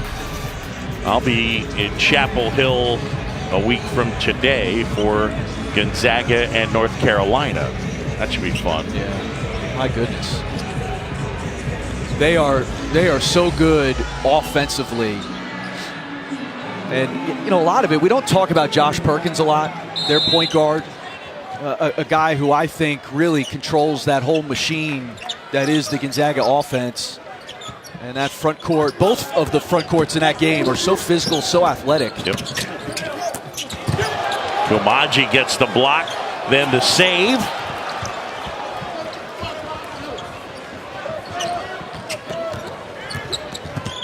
Trent Forrest handling, gives off to Mann. Closing in on 5 to go in this one. And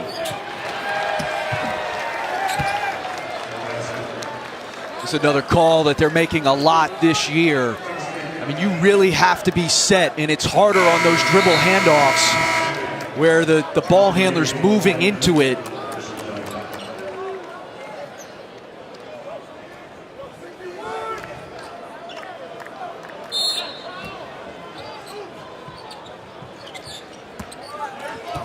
Hard. These are two teams that they both get after you. They play very, very physical, play very hard, and with that, you get the opportunity to get a lot of whistles. That foul right there on Kasum Yakwe.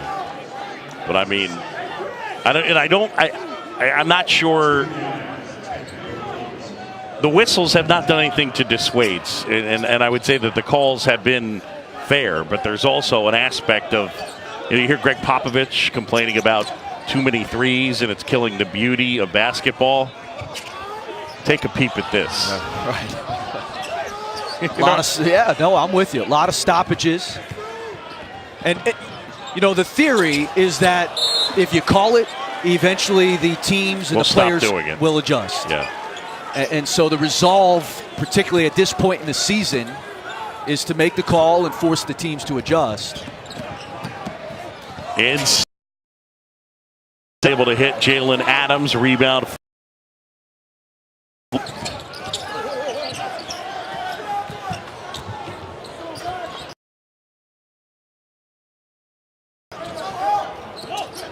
Kumaje looking for some space, goes to the basket. Mann grabs the air ball. Now Mann looking for some help and then turns it over. Here comes Terrence Smith, goes behind the back, up and under, gets hammered, and he'll go to the line. That's one of those, if you're Terrence Mann, you're almost better off just throwing it out of bounds. Yeah. Because trying to kick it out there back to the top, you start the fast break of UConn, and now they get 2 free throws. Player down here. Looks like it's MJ Walker.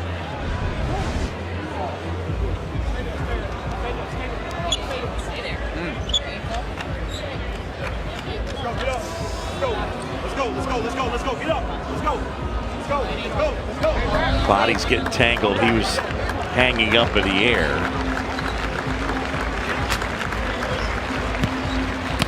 Does not look too bad. And I'm assuming ankle, but I don't know it. It's hard when you're that high in the air and Yeah. you land. It could be, who knows. Sure. 10 team fouls on each side. So double bonus both ways the rest of the way.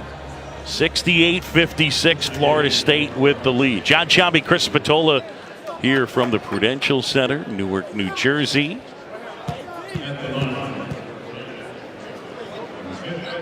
And Terrence Smith started at Nebraska. Then on to Duquesne, and now at UConn. Mentioned played his high school ball commuting from Ocean Township, which is about 35 miles away. He commuted to play for Bob Hurley Sr. You saw MJ Walker making his way to the locker room.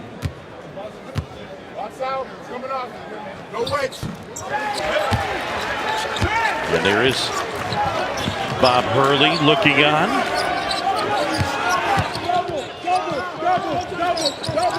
Nichols being harassed. They get it over the midcourt stripe.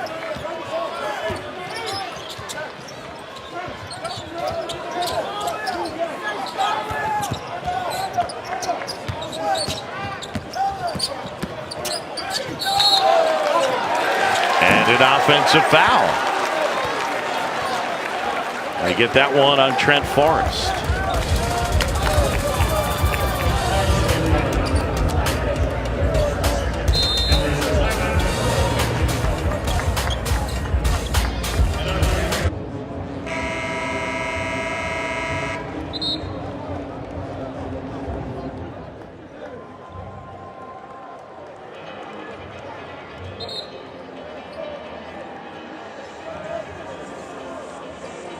Rick, thanks very much. Back here in Newark, and Terrence Mann's Florida State team on top in this one, 68-58. Just had the following conversation off the air with Chris Spatola.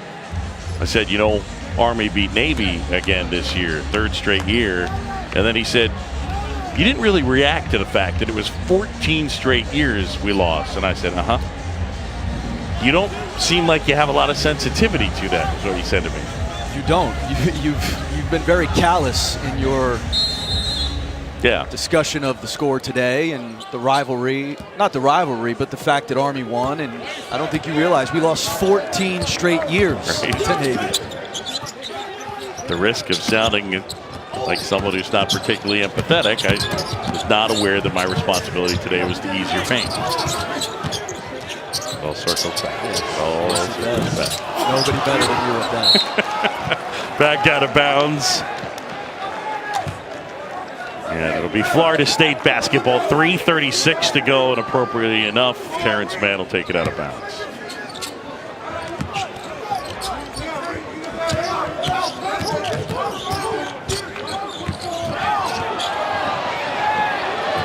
Nichols just able to scoop it up, and then finds Mann, polite.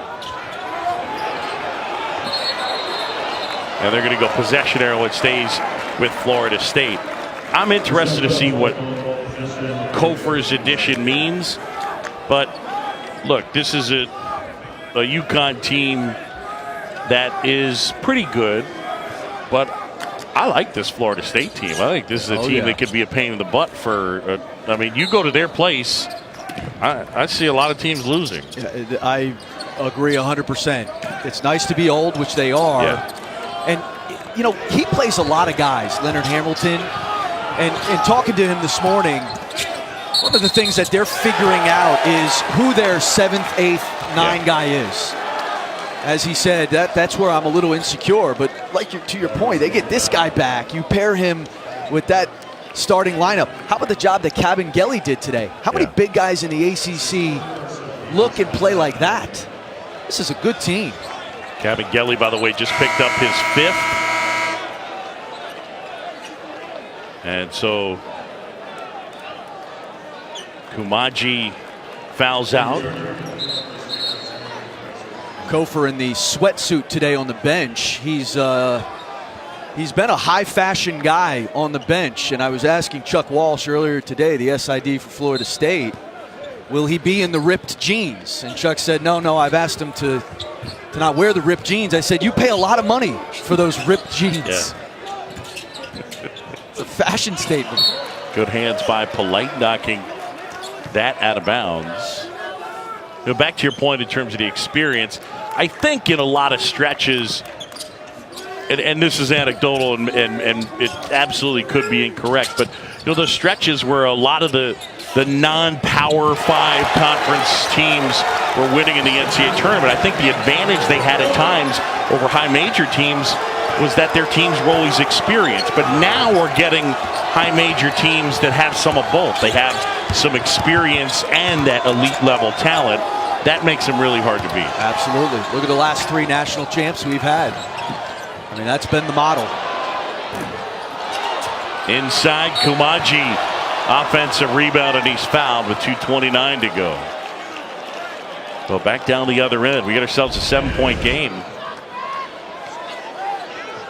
And how about the job Al Gilbert has done? A guy who has been much more of a distributor on the year for them. 11 assists in their game the other day against Lafayette. Shot the ball well in the second half.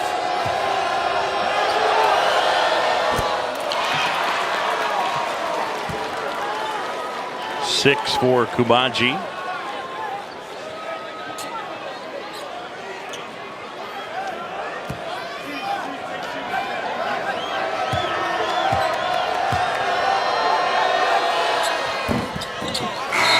Gets them both. Raekwon Gray checks back in. Kumaji will grab a seat.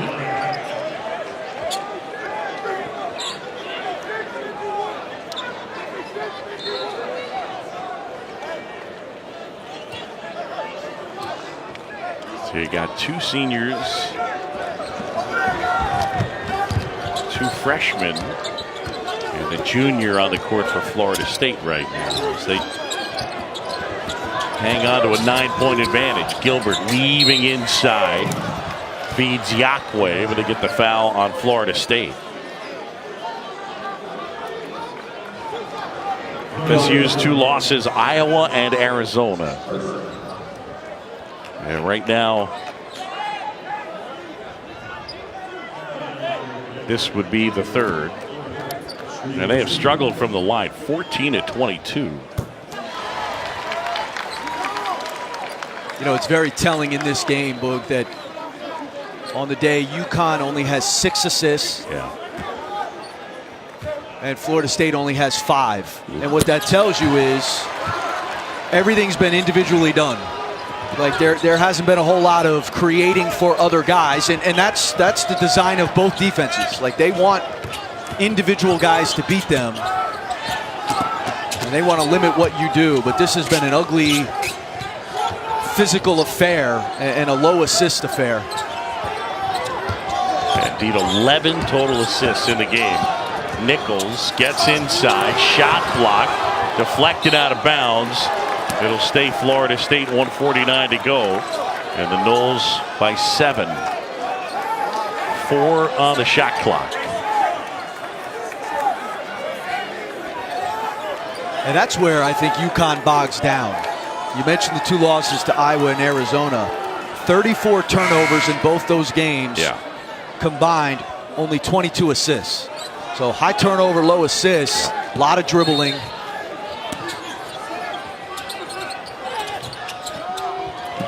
They get it to Man inside, and he slices through for the layup. That was too easy. 19 for Terrence Mann.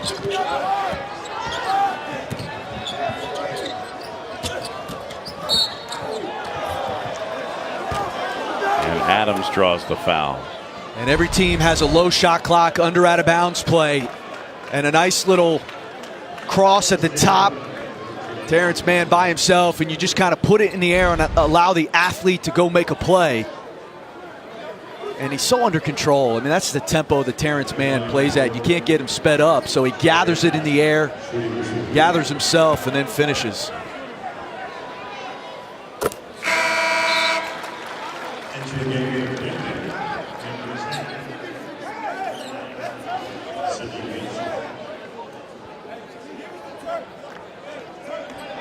(15 of his 19 in the second half for the senior from Lowell, Massachusetts. Adams back to the line. Jalen Adams, who Massachusetts native himself, Roxbury, Massachusetts. Some are really good players from out of there. Recently, the guy you mentioned earlier today, Wayne Selden. Roxbury kid.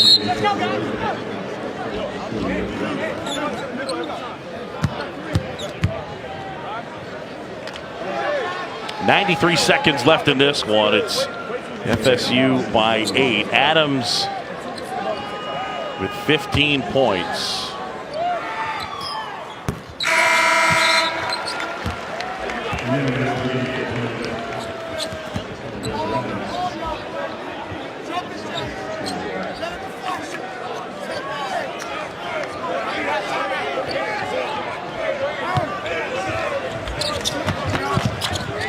Seven-point game.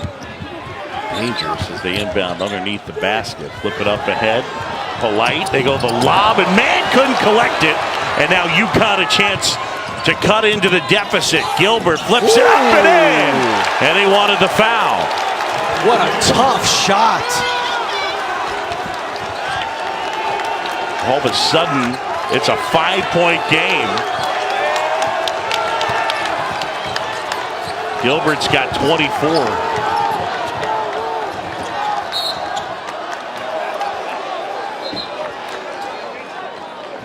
Well, Florida State decides to throw the lob. High risk play, especially when you're up, and then go in the other direction. The Euro step into the floater. What a shot that is.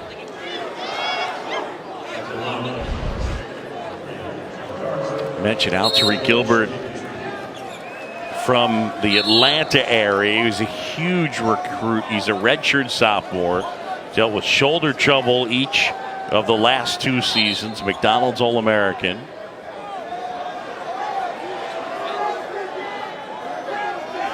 And he's coming off a game where he scored 2. Count them 2 points. Did have 11 assists against Lafayette. So here's Trent Forrest.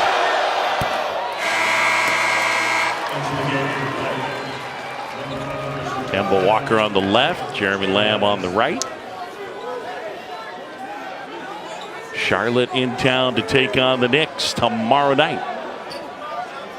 Home game for Kemba, who's from New York City.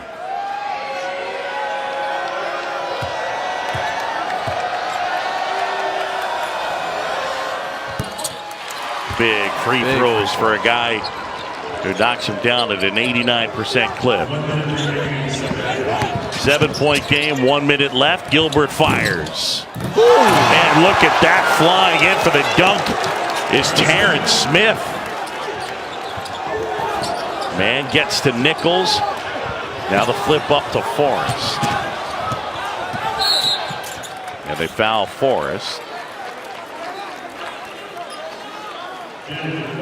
Terrence Smith flying in. We've seen a lot of these plays, these putbacks, boards at the rim today. And here's Trent Forrest going back to the line. And this is, like you said, Boog, this is the guy you want if you're Florida State at the foul line.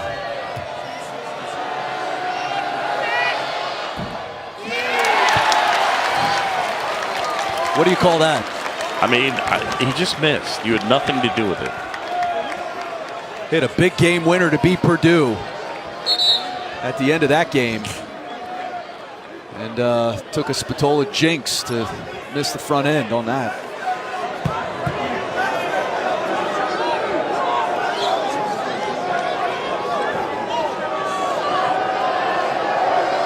Forrest with 7 here in this one. And gets the second. So it's a 6-point game. Timeout. 47.7 seconds left. The 3rd annual Never Forget Tribute Classic, presented by United Rentals here in New Jersey. John Shelby, Chris Spatola, thanks for joining us as Mississippi State won the opener over Clemson. There's the 9/11 Memorial over in New York City, about 35 minutes away in that range. That was completed in 2011.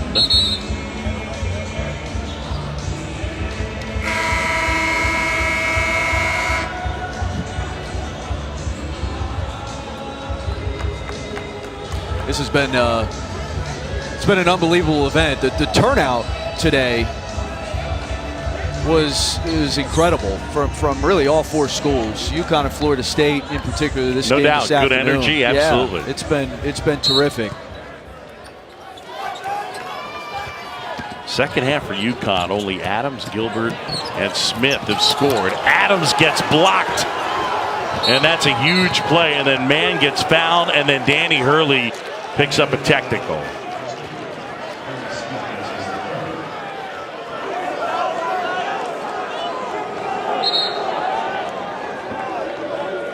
So Danny Hurley gets teed. He thought that Jalen Adams got fouled going to the basket. Yeah, and Jalen Adams has had these opportunities all night. You know, I don't see a foul there from that angle. I don't see a foul there. I agree. You know, so he's got to finish that layup, and he's had opportunities here tonight, several, to finish at the basket, hasn't done it. And this, you know, you get a technical foul, it's going to put your team certainly out of reach.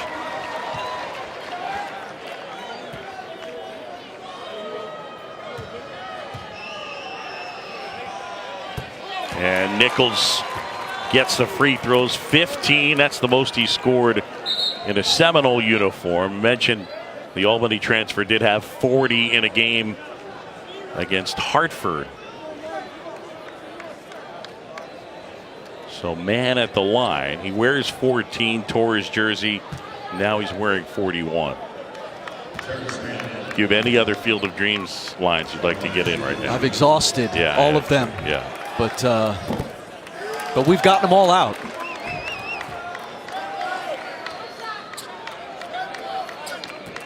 It's one of James Earl Jones' finest roles. Yeah, I would agree.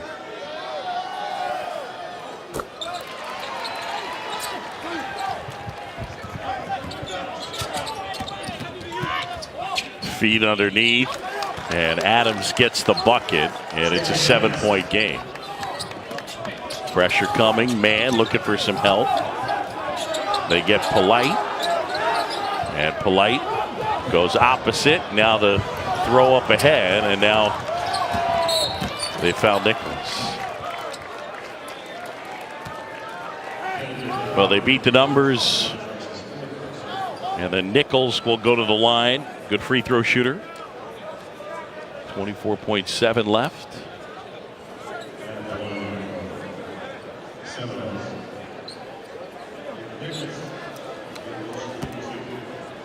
So Phil Kofer, the hope is that game on December 17th that he'll be ready to go. I think get him some more practice time and then get him back for either Southeast Missouri or North Florida. And then that's a good St. Louis team that they'll face on the 22nd. One more against Winthrop, and then it starts at Virginia, Miami, and Duke to begin. And there's a turnover, and that is going to do it. Florida State will win this one. 79-71 the final score.